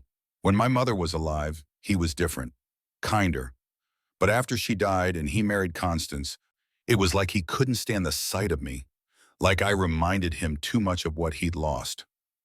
"Why are you telling me this?" "Because I want you to understand. I'm not just some pathetic creature who needs rescuing. I had a life before it all fell apart. I had a mother who loved me, who taught me things, who made me believe I had value. And then I lost all that, and I forgot how to believe it myself." She pulled out something she'd been keeping hidden in her pocket, a small wooden bird, crudely carved but recognizable. "My mother made this for me when I was 8. It's the only thing of hers I managed to keep when Constance moved into the house. She was good with her hands, good at making things beautiful." Silas took the bird carefully, studying it in the firelight. "It's well made. She used to tell me I was strong." That strength came in different forms, not just in muscles or the ability to shoot straight, but in the ability to keep going when everything hurt, to be kind when the world was cruel. "I'd forgotten that until I came here. You're remembering now." She nodded. "Because you're giving me the chance to. Because you see something in me worth saving." He handed the bird back. "You were always worth saving, Abigail. You just needed someone to remind you." That night, lying in the loft, Abigail thought about her mother, about the woman who died too young, leaving her daughter to face the world's cruelty alone. But she also thought about Sarah, about another woman who'd been lost to that same cruelty. Two women connected by tragedy, by the casual destruction of soft hearts in a hard world. And she made a silent vow. She wouldn't let their deaths be meaningless. She would survive. She would grow stronger. She would prove that kindness wasn't weakness, that softness wasn't failure, that there was room in these harsh mountains for people who cared deeply and loved fiercely. She would live the life they couldn't. The next morning brought fresh challenges. The snow had fallen heavily during the night, drifting against the cabin door and burying the paths they'd cleared. Silas woke her before dawn. "Storm's coming.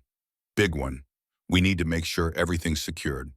They worked frantically through the early morning, bringing in extra firewood, checking that the stable was weatherproof, making sure the chickens had enough food and water to last several days, securing the shutters over the windows.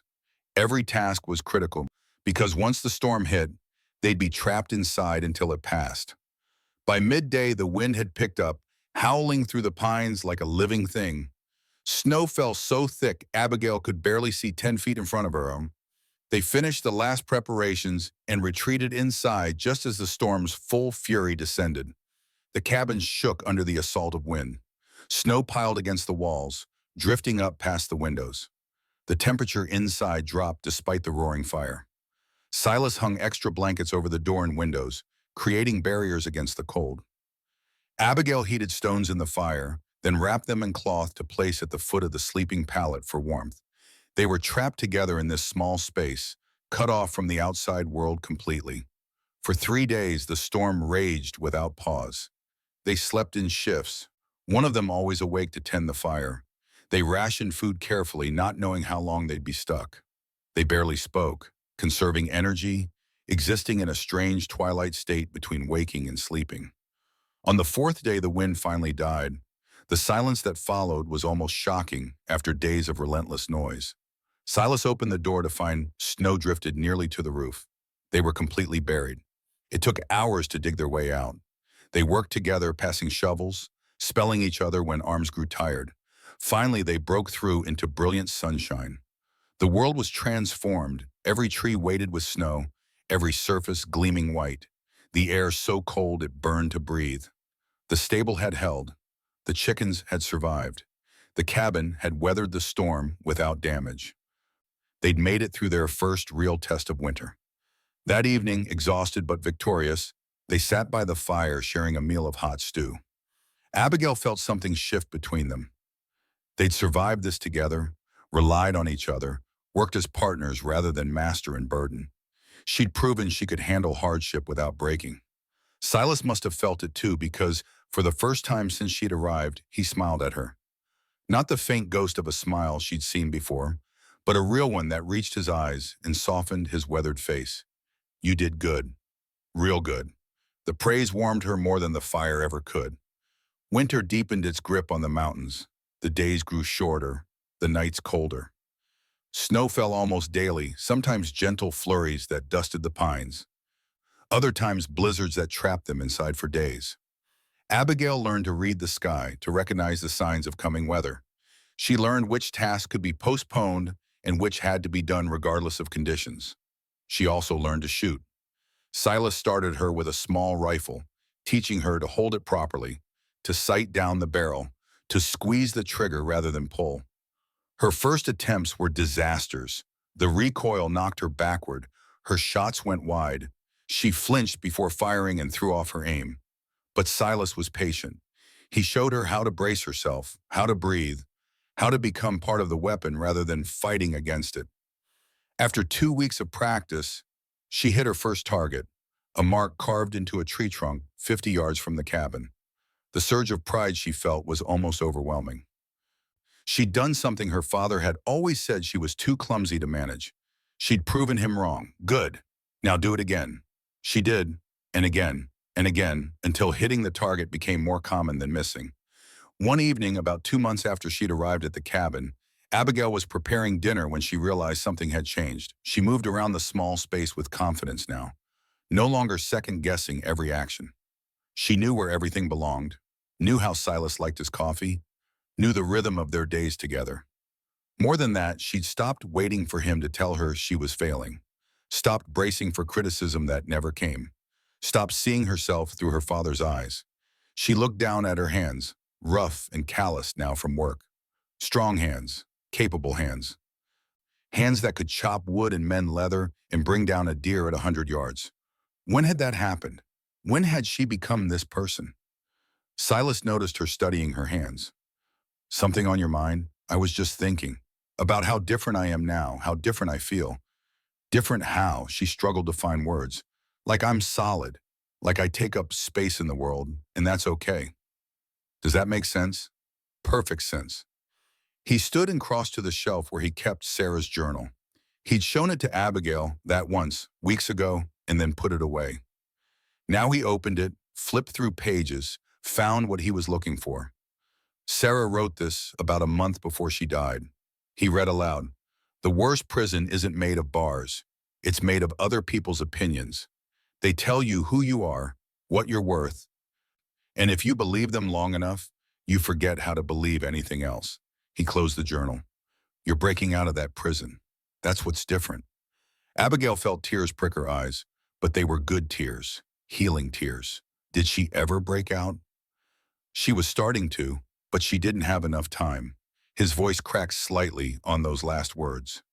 He turned away, busying himself with banking the fire, but Abigail had seen the grief flash across his face, raw and still painful despite the years. She wanted to comfort him, but didn't know how. So she did the only thing she could think of. She finished making dinner and set his portion on the table, exactly the way he liked it. Small kindnesses. That was all she had to offer, but maybe it was enough. They ate in comfortable silence. Outside, wind rattled the shutters and snow whispered against the walls. The fire crackled. The lamp cast warm light across the rough-hewn table. This cabin, once so foreign and frightening, had become a sanctuary. After dinner, Silas pulled out a whetstone and began sharpening knives. The rhythmic scrape of steel on stone was soothing. Abigail settled near the fire with a shirt of his that needed mending. Her stitches were getting neater, more even. Another skill learned. Can I ask you something? He looked up from his work. Why did you really stay away from the settlement for so long? Was it just grief, or was there more? His jaw tightened. He set down the knife he'd been working on, considering his answer carefully. After Sarah died, I blamed the settlement, blamed their customs, their cruelty, their need to tear people down. But I also blamed myself for bringing her into that world, for thinking love would be enough to protect her from it. He paused, his gray eyes distant. I came up here to escape. Thought if I cut myself off completely, I'd never have to feel that kind of pain again. No attachments meant no loss. But you came back down. For the gathering. I told myself it was just for supplies, that I'd trade my pelts and leave before the ceremony started. But deep down, I think part of me knew what Crawford would do, knew he'd force every man to participate, and maybe some broken part of me wanted to be forced, wanted to have the choice taken away so I wouldn't have to admit I was ready to try again. Try what again? Living. Really living, not just surviving. The honesty in his words took her breath away. This was the most he'd ever revealed about himself, about the scars he carried that matched her own. When I saw you on that platform, he continued, saw the way they were tearing you apart with their laughter. I pushed Sarah, saw another soft heart being destroyed by hard people, and I couldn't let it happen again. Even if all I could give you was safety, isolation, a chance to heal away from their poison, I had to try. You gave me more than that. You gave me myself back. His eyes met hers across the small space. You did that on your own. I just gave you room to do it. They held that gaze for a long moment. Something unspoken passed between them, fragile and new. Then Silas returned to his knife sharpening and Abigail to her mending. But the air felt different somehow, charged with possibility. The next morning brought unexpected visitors. Abigail was feeding the chickens when she heard horses approaching. Her heart leapt into her throat. She ran back to the cabin, calling for Silas. He emerged with his rifle, his expression grim. Get inside.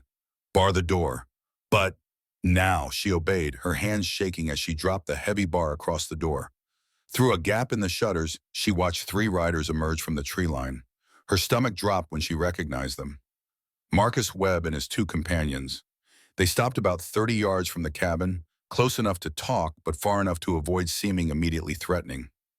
Webb raised his hand in greeting, that same wide smile on his face. Morning, Thorne. Thought we'd check on you, see how you weathered that last storm. We're fine. Silas stood on the porch, rifle held casually but ready. His entire posture radiated controlled threat. Good to hear. Webb's eyes scanned the cabin, the cleared paths, the smoke rising from the chimney. You and your bride managing well up here? Well enough.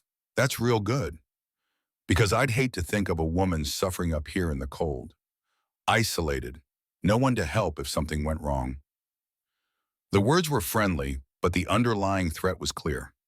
Abigail pressed closer to the gap in the shutters, her breath fogging the cold glass. My wife is fine. We're well supplied and prepared for winter. I'm sure you are. But winter's long, Thorne. Lot can happen.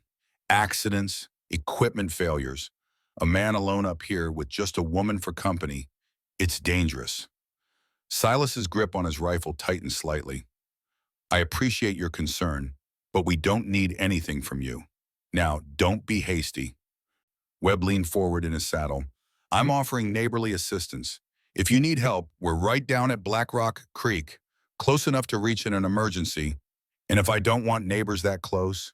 Webb's smile never faltered, but something cold flickered in his eyes. Then I'd say you're being foolish. Mountains don't care about pride, Thorne.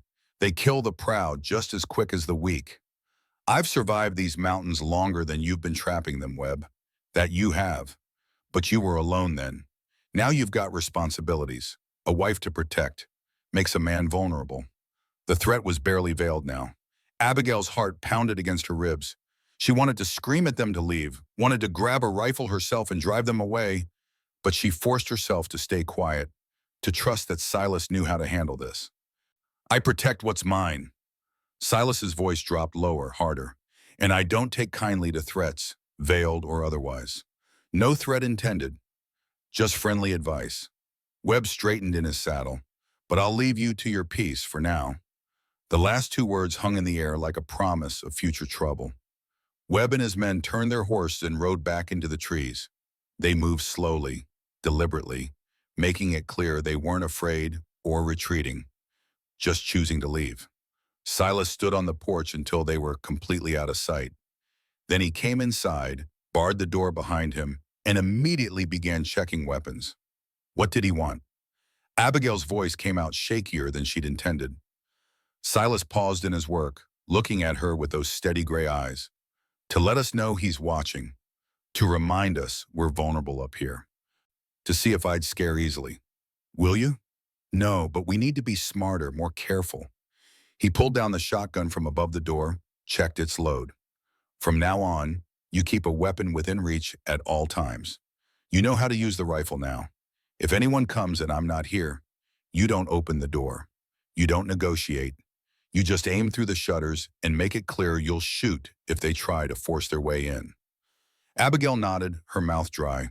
This was a different kind of danger than she'd faced before. Mockery and shame were terrible, but they couldn't kill you. Webb and his men were a physical threat, and the isolation that had felt like sanctuary now felt like vulnerability. Why is he doing this? What does he want? Silas's jaw tightened. Webb's the kind of man who sees everything as a transaction. He probably figures a woman up here, isolated and dependent. She's a resource. If he can drive me away or eliminate me, he gets access to the cabin, the trap lines, maybe even you. Horror flooded through Abigail. He can't. He won't. Silas's voice was absolute. I won't let him near you, but we need to be prepared for him to try. That night, neither of them slept well.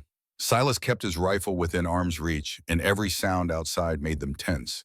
The wind in the pines, a branch breaking under the weight of snow, an owl's distant cry. Each noise could be innocent or could be Webb and his men circling closer. Morning brought no relief, only heightened awareness. Silas spent the day checking and rechecking their defenses, making sure the cabin was secure, that they had clear sight lines in all directions, that their weapons were loaded and ready. Abigail tried to maintain their normal routine, feeding chickens, hauling water, preparing meals, but fear sat in her stomach like a stone. She'd finally found safety, finally started to heal, and now this threat loomed over everything. 3 days passed with no sign of Webb. The waiting was almost worse than a direct confrontation. Every moment stretched taut with tension. Silas barely left the cabin, only venturing out to tend the animals and bring in firewood. The trap lines went unchecked. They couldn't risk being too far from the cabin, too vulnerable. On the 4th day, Silas made a decision. We need to go back down to the settlement. Abigail's heart sank. Why? Because if Webb's planning something, I want witnesses to know we're alive and well now. I want it known that if anything happens to us, he was here making threats. It's protection of a sort, but the settlement...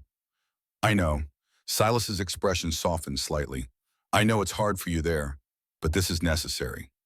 They set out the next morning, both armed, both watchful.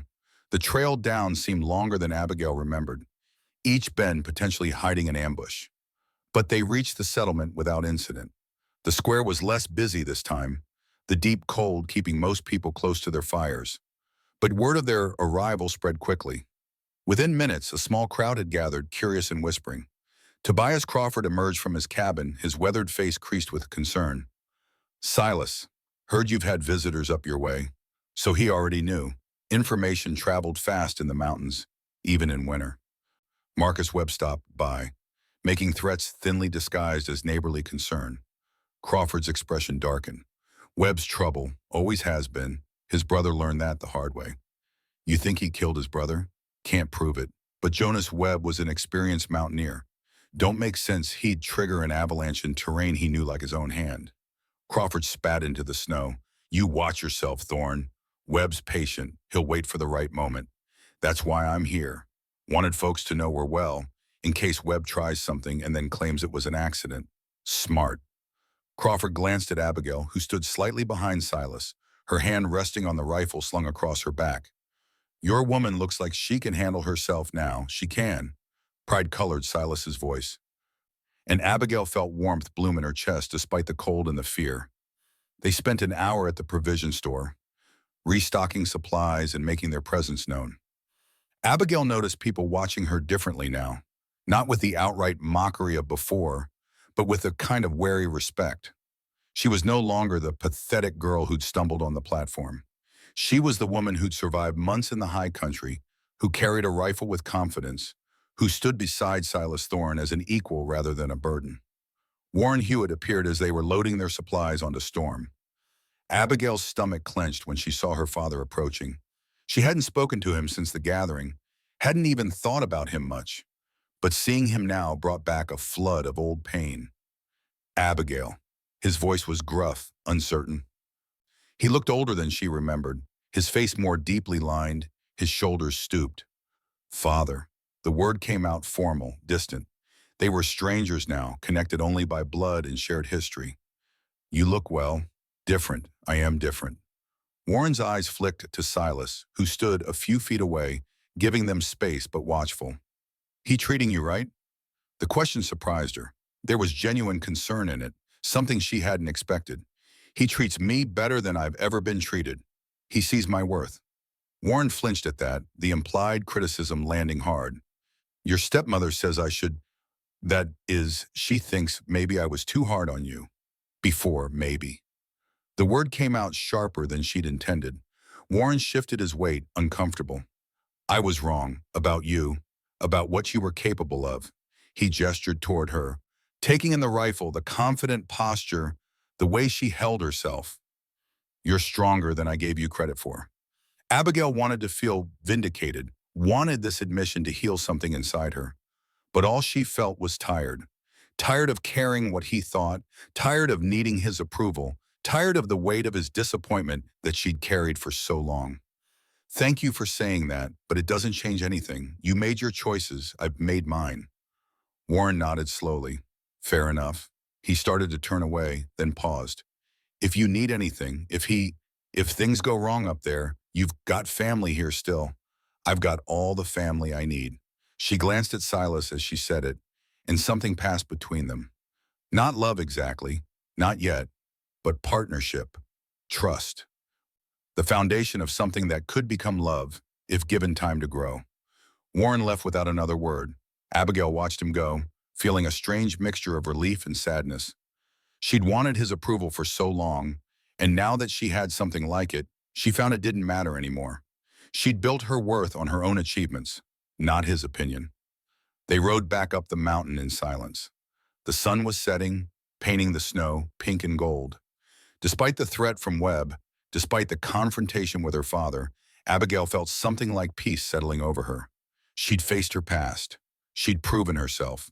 She'd claimed her place in this harsh world. Whatever came next, she would meet it head on. Back at the cabin, they settled into their evening routine, but something had shifted between them during the day. Abigail caught Silas watching her while she prepared dinner, his expression thoughtful.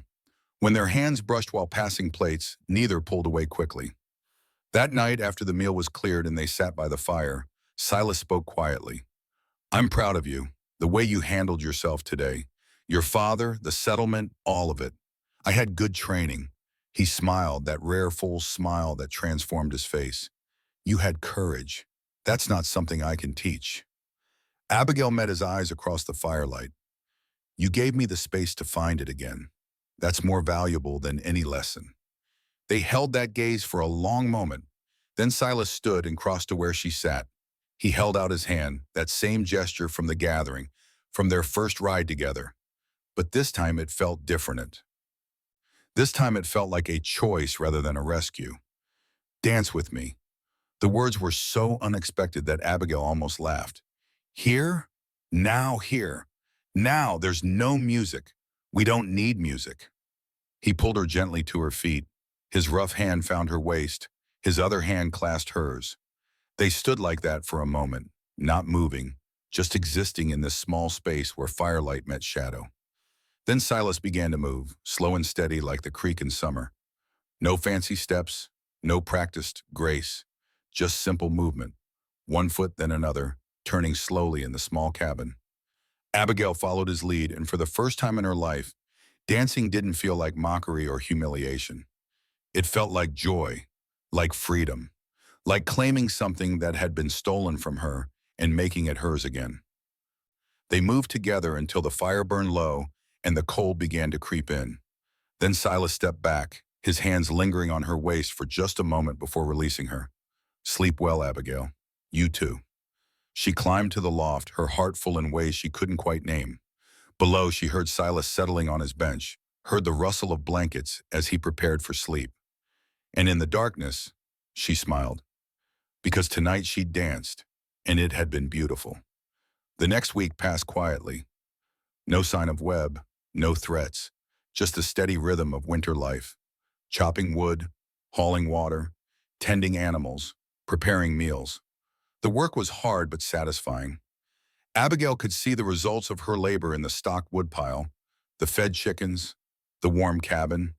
She also noticed she was changing physically. The constant work had built muscle in her arms and shoulders. Her hands were calloused but strong. She could split wood now without stopping every few minutes to rest, could haul full water buckets without her arms shaking. Her body was still large, still the shape that had brought so much mockery. But it was capable now, powerful. She was learning to see it as a tool rather than a liability, to appreciate what it could do rather than hate what it looked like.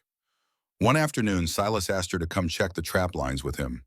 They'd been leaving them alone too long, worried about ambush, but they needed the pelts for income and couldn't afford to let them sit empty all winter. They rode out together, both armed, both alert. The trap lines ran along a ridge line about 2 miles from the cabin, through dense forest that provided good cover for game animals. Silas had set snares and deadfalls in a pattern that took advantage of natural animal highways. The first 3 traps were empty, which wasn't unusual, but the 4th had been disturbed, not by an animal but by human hands. The trap was dismantled, its parts scattered across the snow. Silas's jaw tightened.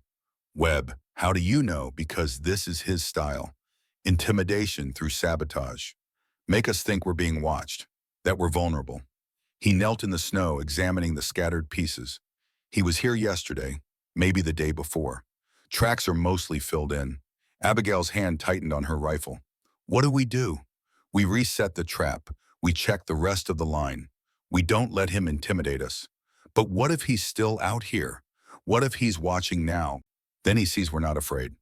Silas's voice was steady, but Abigail could see the tension in his shoulders, the way his eyes constantly scanned the tree line. He was afraid, just better at hiding it. They spent the next 2 hours checking the remaining traps. 3 more had been sabotaged, all in the same way, dismantled and scattered. It was a clear message.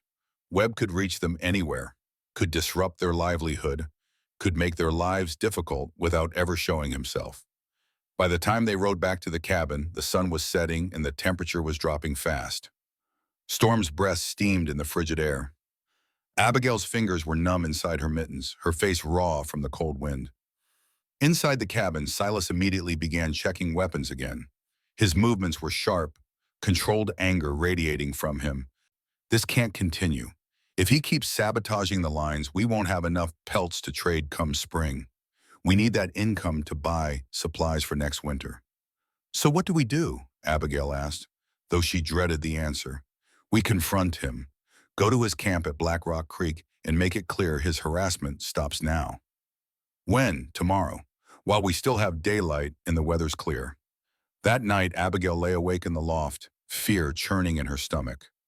Confronting Webb felt like stepping into a wolf's den. But Silas was right.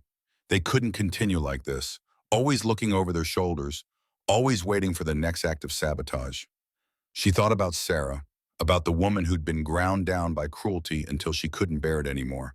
Abigail refused to let that be her story. Refused to let fear and harassment drive her into darkness. She'd survived too much, come too far, grown too strong to surrender now. Morning came cold and clear. They armed themselves heavily, rifles, pistols, knives, dressed in layers against the brutal cold. Silas gave Abigail careful instructions. If things go wrong, you ride hard back to the cabin. Bar the door and don't open it for anyone but me. If I'm not back by nightfall, you ride down to the settlement and get Crawford. Understand? Abigail nodded, though the thought of leaving him behind made her stomach turn. They rode out together, following the creek downstream toward Black Rock Creek. The forest was silent except for the crunch of Storm's hooves in the snow and the distant cry of a raven. Every shadow seemed to hide a threat. Every sound could be an ambush. Black Rock Creek was a smaller valley about 5 miles from Silas's cabin, sheltered by high rock walls and fed by a spring that ran warm year-round. It was good trapping territory, which made it a coveted location. Webb had claimed it by force, driving out the previous occupant through intimidation and threats. They smelled the camp before they saw it, wood smoke and curing hides and unwashed men.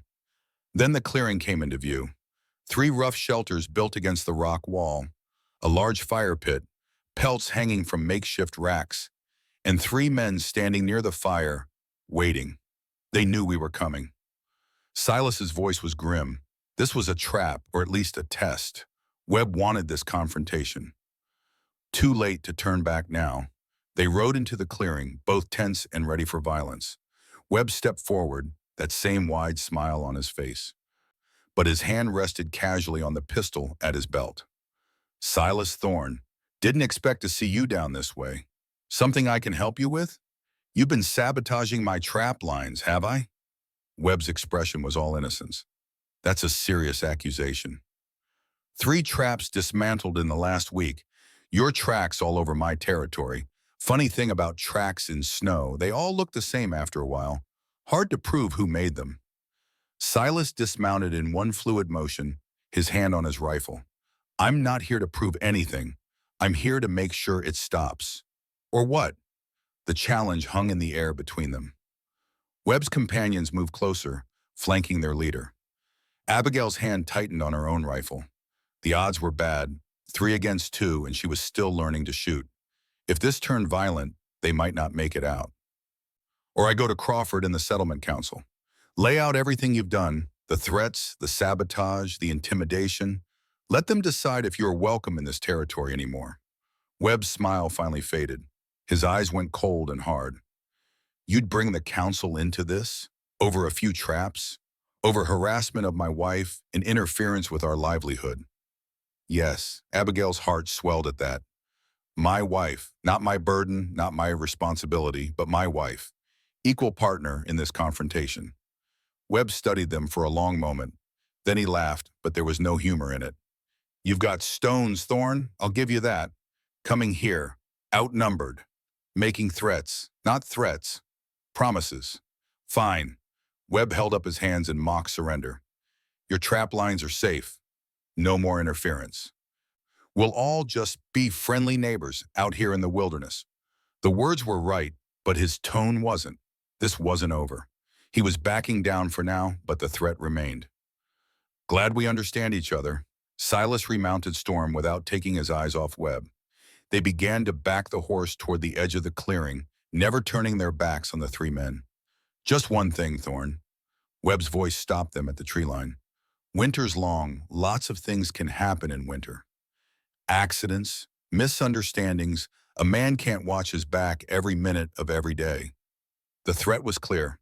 Abigail felt ice slide down her spine. Then it's good I don't have to watch alone. Silas glanced at Abigail as he said it, pride evident in his expression. She sat straighter in the saddle, meeting Webb's cold gaze with one of her own. She wasn't the frightened girl from the gathering anymore. She was a woman who could handle a rifle, who could survive the mountains, who wouldn't back down from threats. They rode away from the camp, moving quickly but not running. Only when they were well out of sight did Silas let out a long breath. That went better than I feared. Better? We're still in danger. True, but we made our position clear. Webb knows we won't be easy victims and that we have allies in the settlement. That might be enough to make him look for easier prey. Might? Silas's expression was grim. With men like Webb, you never know. But we did what we could. Now we stay alert and hope for the best. They rode back to the cabin in tense silence. The confrontation had bought them time, but at what cost? Webb now knew they were willing to fight, which could either deter him or escalate the situation. That night, Silas reinforced the cabin's defenses. He set up a simple alarm system. Bells hung on thin wires around the perimeter, hidden in the snow but ready to ring if anyone approached. Not foolproof, but better than nothing. Abigail watched him work, her mind churning. She'd never imagined her new life would involve this kind of danger. She'd thought the mountains would be harsh but honest, cold in hunger and hard work, yes, but not human malice, not threats and sabotage, and the constant fear of violence. But maybe that was naive. Cruelty existed everywhere, in the settlement with its mockery, and in the wilderness with men like Webb. The difference was that here, she wasn't facing it alone. The weeks that followed were nerve-wracking but uneventful. No more sabotage. No visits from Webb, just the steady progression of winter and the constant work of survival. But the threat hung over them like a storm cloud, always present even when not actively raining down. Abigail threw herself into learning everything Silas could teach her. She practiced with the rifle until she could hit targets at 100 yards. Learned to track animals through the snow by reading their prints and droppings. Studied the plants and herbs that could be used for medicine. Became proficient at tanning hides and preserving meat. She was becoming what these mountains demanded: tough, skilled, resilient. And in becoming that, she was also becoming herself in ways she'd never been allowed to before. One night, nearly 4 months after the gathering, Abigail sat by the fire repairing a torn coat. Her stitches were neat, and even now, the result of countless hours of practice. Silas sat across from her, working on a new pair of snowshoes. "Can I ask you something?" He looked up. "Do you still see Sarah when you look at me?" The question had been building in her for weeks. She needed to know if he still thought of her as a replacement, a second chance to save someone he'd failed to protect. Silas set down the snowshoes. His gray eyes were thoughtful. "At first, yes. That's what drove me to choose you, seeing her pain reflected in you. But no, not anymore. What changed? You did. You became yourself, not an echo of someone else. Sarah was gentle, sweet, fragile in a way the mountains couldn't accommodate. You're different. You're strong. You adapt. You fight." He paused. "She would have liked you, I think. Would have been glad I found someone who could survive what she couldn't." The words settled over Abigail like a warm blanket. She wasn't a replacement. She was her own person, valued for who she was rather than who she reminded him of. "I miss her," Silas continued. "I probably always will, but I'm not trying to bring her back through you. You're your own woman, Abigail, and you're remarkable." Her throat tightened with emotion. "Thank you for saying that. It's the truth." They returned to their work, but the air between them felt different. Lighter somehow, as if a weight they'd both been carrying had finally been set down. That night, lying in the loft, Abigail thought about the journey she'd been on. 4 months ago, she'd stood on that platform convinced she was worthless, convinced no one would ever want her, convinced her life would be nothing but mockery and shame. Now she lay in a cabin high in the mountains, married to a man who saw her strength, surrounded by evidence of her own capabilities. She'd learned to shoot, to track, to survive. She'd faced threats and stood her ground. She'd claimed space in the world and refused to apologize for it. The girl who'd stumbled on that platform was gone. In her place was a woman who could face whatever came next with courage and determination. And whatever came next, she suspected, would involve Marcus Webb. The threat hadn't disappeared. It had only gone quiet, waiting for the right moment to strike. But when it did, Abigail would be ready. Spring came late to the high country, but when it finally arrived, it brought new dangers along with the melting snow. The trap lines needed constant attention now as animals emerged from their winter dens. The garden plot needed preparation for planting. The cabin roof needed repair where ice had damaged the shingles. Silas and Abigail worked from dawn until dark, making up for lost time. The threat from Webb had faded into background worry rather than immediate fear. No sabotage in months, no visits, no signs of trouble. That should have been reassuring. Instead, it made Abigail more nervous.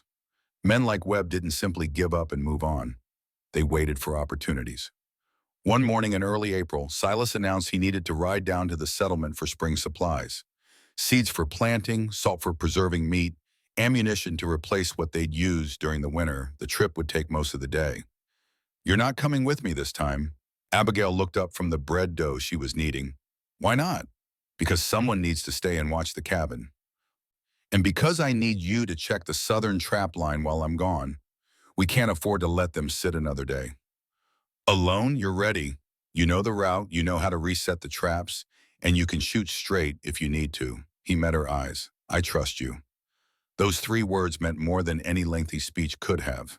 He trusted her, saw her as capable, competent, equal to the task. All right, I'll check the southern line. Silas left just after dawn, Storm carrying him down the mountain trail. Abigail watched until he disappeared into the trees, then turned to face her day alone. The cabin suddenly felt very empty, very isolated. She pushed the feeling aside. She had work to do.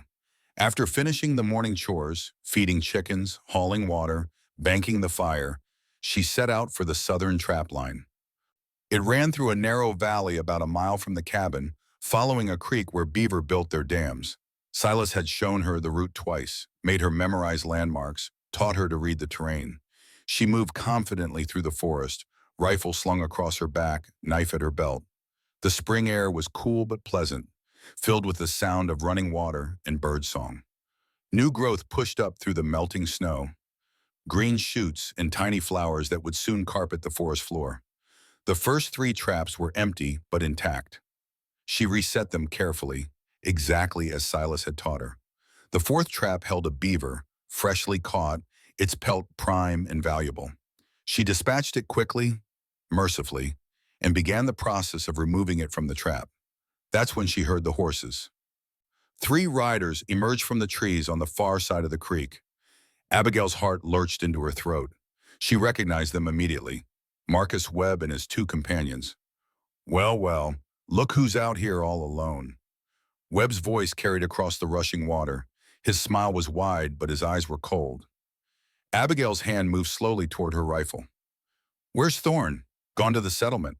She kept her voice steady despite the fear churning in her stomach. He'll be back before dark. That's so? That's interesting, because I saw him heading down the mountain trail not 2 hours ago. Looked like he had a heavy load to carry. Might be gone longer than expected. The implication was clear. They'd been watching, waiting for exactly this opportunity. Silas gone, Abigail alone and vulnerable. I need to get back to the cabin. She started to move, but Webb's companions urged their horses forward, cutting off her retreat. Not so fast. We came all this way to have a conversation. Seems rude to run off before we've had a chance to talk. Abigail's hand closed around her rifle. She pulled it around in one smooth motion, the way Silas had taught her, and aimed it directly at Webb's chest. The conversation's over. For the first time, Webb's smile faltered. He held up his hands, but the gesture was mocking rather than surrendering. Now, there's no call for that. We're just being neighborly. You dismantled our traps, threatened us. That's not neighborly, ancient history. We're past that now. Webb's horse took a step closer, and Abigail adjusted her aim to follow. I'm here with a business proposition. Not interested. Hear me out. You're a smart woman, smarter than Thorn gives you credit for, I'd wager.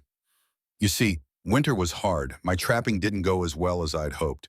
But Thorn's territory, his cabin, that's prime land, worth a lot to the right buyer. He's not selling, maybe not to me. But what if something happened? What if Thorn had an accident out there in the wilderness? His voice dropped lower, more dangerous. A widow all alone might be persuaded to sell, especially if she had the right encouragement. Abigail's blood ran cold. He was threatening to kill Silas, threatening to force her into selling the land. The casual way he discussed murder made her realize just how dangerous this man truly was. Touch him, and I'll kill you. The words came out steady and sure. Webb laughed. You? You couldn't hit the broadside of a barn. Abigail pulled the trigger. The shot echoed across the valley like thunder. The bullet struck the rock face behind Webb, exactly where she'd aimed it, close enough to make her point, far enough to avoid murder charges. The horses reared. Webb's companions fought to control their mounts. Webb himself went pale, his easy confidence shattered. Next one goes through your chest. Get off our land. Her hands were steady on the rifle as she chambered another round. The click was loud in the sudden silence. Webb stared at her, reassessing, realizing he'd badly miscalculated. You're making a mistake. No, you made the mistake. Thinking I was weak, thinking I'd be easy to intimidate.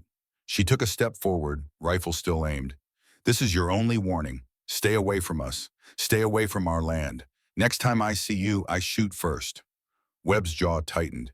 He jerked his horse's reins, turning the animal sharply. His companions followed suit, but before disappearing into the trees, he looked back one final time. Thorn's got more enemies than just me out here. You remember that when things go wrong? Then they were gone, crashing through the underbrush in their haste to leave. Abigail stood frozen for a long moment, rifle still raised, her heart pounding so hard she thought it might burst. Then her hands started shaking. Her legs went weak. She sank to her knees in the mud beside the creek, the rifle clutched to her chest. She'd done it. She'd stood up to Webb, driven him off, protected herself and Silas.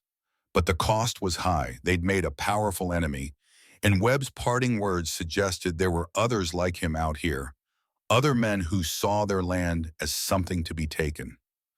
After several minutes, she forced herself to stand. She retrieved the beaver from the trap, slung it over her shoulder, and began the long walk back to the cabin. Every shadow seemed to hide a threat now. Every sound made her jump, but she made it back safely. Once inside, she barred the door and checked every weapon, making sure they were loaded and ready. Then she settled near the window with the rifle across her lap and waited for Silas to return. The sun crawled across the sky with agonizing slowness. Hours passed. Abigail's mind conjured 100 terrible scenarios. Silas ambushed on the trail, Webb circling back with reinforcements, the cabin surrounded. But when hoofbeats finally sounded on the trail, it was Silas alone, storm-laden with supplies. Abigail threw open the door and ran to meet him. He took one look at her face and was off the horse in an instant. What happened? Webb came, while you were gone, threatened us, threatened you, tried to force me to agree to sell the land after he killed you. Silas's expression went dark and dangerous. She'd never seen him look like that before, like barely controlled violence ready to explode. Did he touch you? No, I shot at him, drove him off. You shot at him? Abigail nodded, and to her surprise, Silas pulled her into a fierce embrace. His arms wrapped around her, solid and warm, and she felt some of the fear that had been coiled tight in her chest finally begin to ease. You did exactly right. His voice was rough with emotion. You protected yourself, protected our home. I'm proud of you. He said there are others, other men who want our land. Silas pulled back, his hands on her shoulders, his gray eyes intense. Then we make sure they know what happened today. Make sure they know you're not defenseless, that we're not easy targets. He paused. But first, we need to report this to Crawford and the Settlement Council. Webb threatened murder. That's beyond simple harassment. The next morning, they rode down to the settlement together, both armed, both alert. The square was busy with spring activity, traders arriving with goods from the lower valleys, families preparing their gardens, children playing in the muddy streets after months of being trapped inside by snow. Tobias Crawford listened to their story with a grave expression. When Abigail described firing the warning shot, his bushy eyebrows rose. You faced down Webb and two of his men, alone. It was him or us. Crawford nodded slowly. Webb's been trouble for years, but this crosses a line. Threatening murder for land, that's beyond what we tolerate here. He stood and called for several other men, leaders in the settlement. Within an hour, they'd assembled an informal council. The decision was swift and unanimous. Marcus Webb was banned from the territory. He had 1 week to pack his camp and leave. If he was found in the area after that, he'd be arrested and tried for his threats. 2 of Crawford's sons and 3 other armed men rode out immediately to deliver the message. Silas and Abigail stayed in the settlement, waiting to see if Webb would cause trouble. He didn't. 3 days later, word came back that Webb and his companions had packed up and left, heading south toward Colorado territory. The threat was over, but the experience had changed something in Abigail. She'd proven to herself that she could face danger, could protect what was hers, could survive without Silas there to shield her. That knowledge settled into her bones, became part of who she was. The settlement noticed too. The whispers had changed from mockery to respect. People nodded to her when she passed. Women asked her advice about preparing for winter. Men treated her like an equal rather than a curiosity. One afternoon, while Silas was negotiating the sale of their winter pelts, a group of women approached Abigail near the provision store. She recognized them, Margaret and Catherine, her stepsisters, along with Louisa and Eleanor Crawford. Abigail. Margaret's voice was uncertain, almost shy. We heard what happened. With Webb, news travels fast. It does. Catherine stepped forward. We wanted to say, that is, we're sorry for how we treated you before. At the gathering and before that. Abigail studied them, these women who'd watched her be mocked and never said a word in her defense. Part of her wanted to reject their apology, to hold on to the hurt they'd caused. But another part, the part that had grown strong in the mountains, understood that holding on to pain only gave it power over you. Thank you for saying that, Eleanor Crawford spoke up, her voice earnest. You're an inspiration to us. Truly, you prove that a woman can be more than just pretty and graceful. That strength comes in different forms. We were taught to mock anything different. Louisa's cheeks were flushed, to compete with each other instead of supporting each other. But you showed us something different is possible. The words touched something in Abigail's heart. These women weren't her enemies anymore. They were just people, flawed and trying, shaped by the same harsh world that had shaped her. We all do what we must to survive. Some of us just take longer to figure out what that means. The women nodded, and something passed between them. Not quite friendship, but understanding. A beginning, perhaps, of something better than what had existed before. That evening, as Silas and Abigail prepared to ride back up the mountain, Tobias Crawford stopped them. There's a spring gathering in 2 weeks, celebration of planting season. Music, dancing, food. He looked at Abigail. You should come. Both of you. Abigail's stomach clenched. The memory of the last gathering, the mockery, the humiliation, the laughter, was still fresh and painful despite everything that had happened since. I don't know if you should come. Crawford's voice was firm but kind. Show them who you've become. Show them that their cruelty didn't break you. He's right. Silas's voice surprised her. She turned to look at him. You faced Webb alone. You can face a gathering, but they'll laugh again. They'll let them try. His eyes were steady, confident. You're not the same woman who stood on that platform 5 months ago, and I think it's time everyone saw that. The ride back up the mountain was quiet. Abigail's mind churned with fear and anticipation. Part of her wanted to refuse, to stay safe in the cabin where no one could mock her. But another part, the part that had driven off Webb, the part that had learned to shoot and trap and survive, that part wanted to go back, wanted to face them, wanted to claim her victory. That night, lying in the loft, she made her decision. She would go to the gathering, not to prove anything to them, but to prove something to herself, that she could return to the place of her greatest humiliation and not be destroyed by it. The 2 weeks passed quickly. Spring work consumed their days, planting the garden, repairing winter damage, cleaning and organizing after months of being trapped inside. But underneath the routine, anticipation built like water behind a dam. The night before the gathering, Silas did something unexpected. He went to a chest in the corner of the cabin, the same one where he kept Sarah's journal, and pulled out a bundle wrapped in oilcloth. Sarah made this. Never got to wear it. He unwrapped the bundle to reveal a dress, deep green wool with delicate embroidery around the collar and cuffs. It was beautiful, finely made, clearly the work of someone with skill and patience. I can't wear your wife's dress. She would have wanted you to. He held it up. She made it for special occasions, for gatherings and celebrations. She'd be glad it was being used instead of sitting in a chest gathering dust. Abigail took the dress with trembling hands. It was the most beautiful piece of clothing she'd ever seen, let alone owned. The wool was soft, the embroidery intricate. Sarah had put love into every stitch. The next morning, Abigail dressed carefully. The green dress fit surprisingly well, only slightly loose in the waist.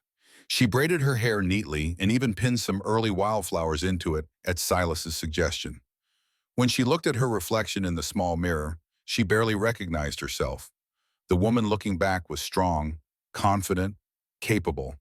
Her face had lost the soft roundness of constant fear. Her eyes were clear and direct. Her shoulders were straight. This was a woman who could face anything. They rode down to the settlement together, both dressed in their best.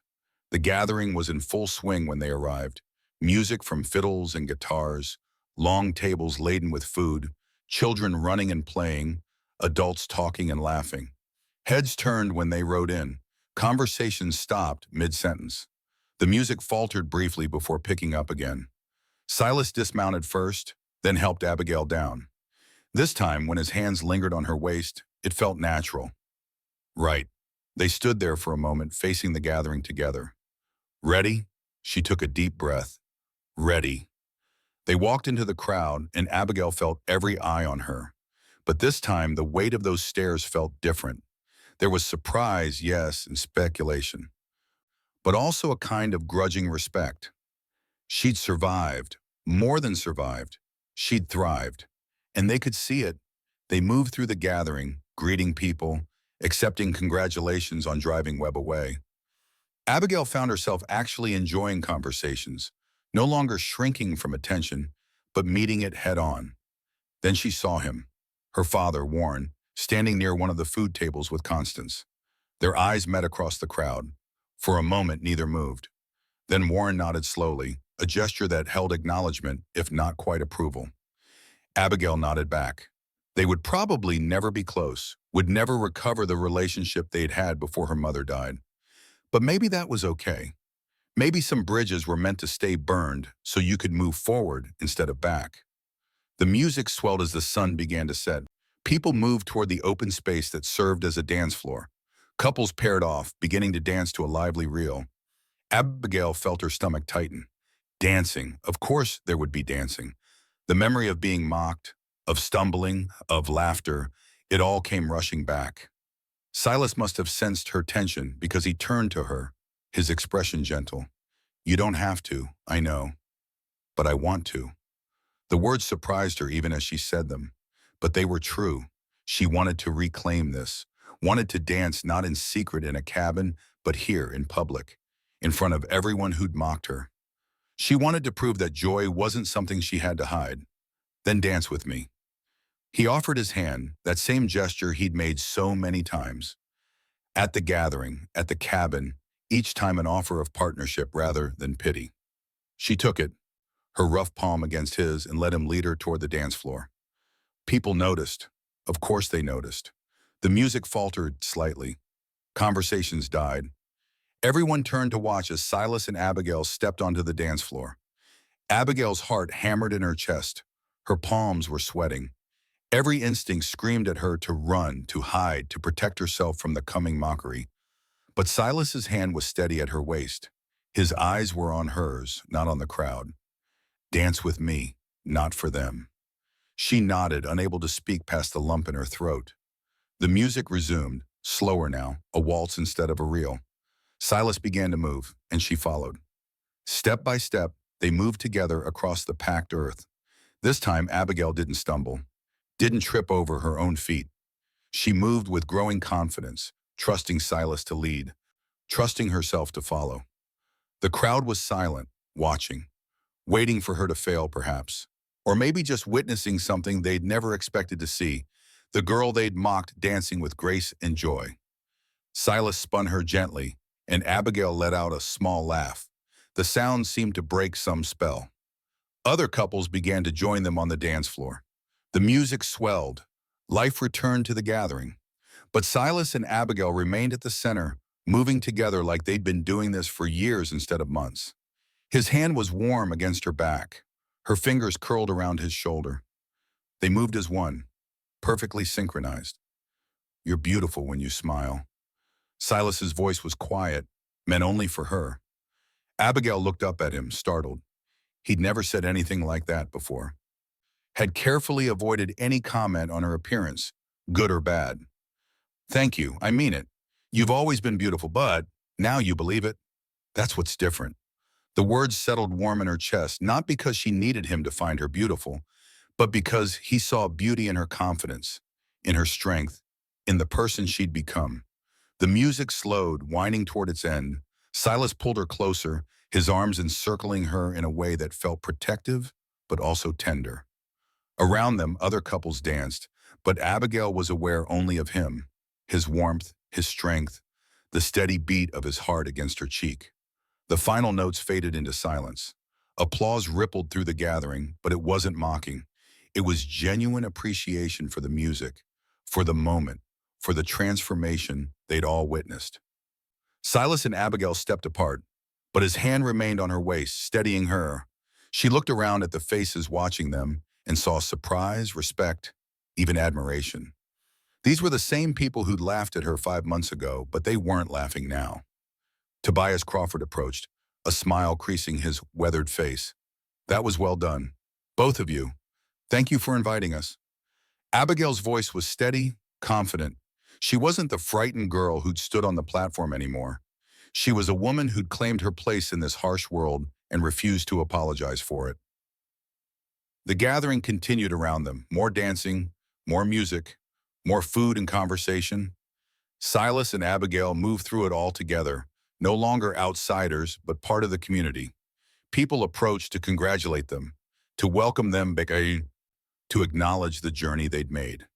As the evening wore on, Louisa found Abigail near the food tables. Her stepsister's face was earnest, almost pleading.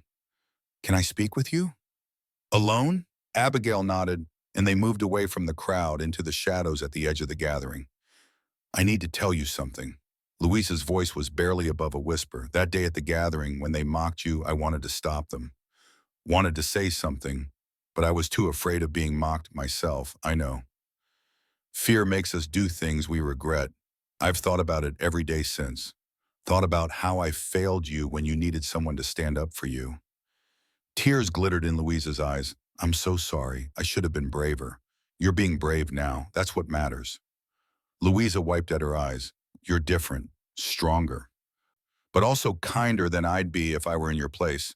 I'm not kind. I'm just tired of holding on to pain. It doesn't serve me anymore. The words were true. Abigail had carried her pain for so long, let it define her, shape her.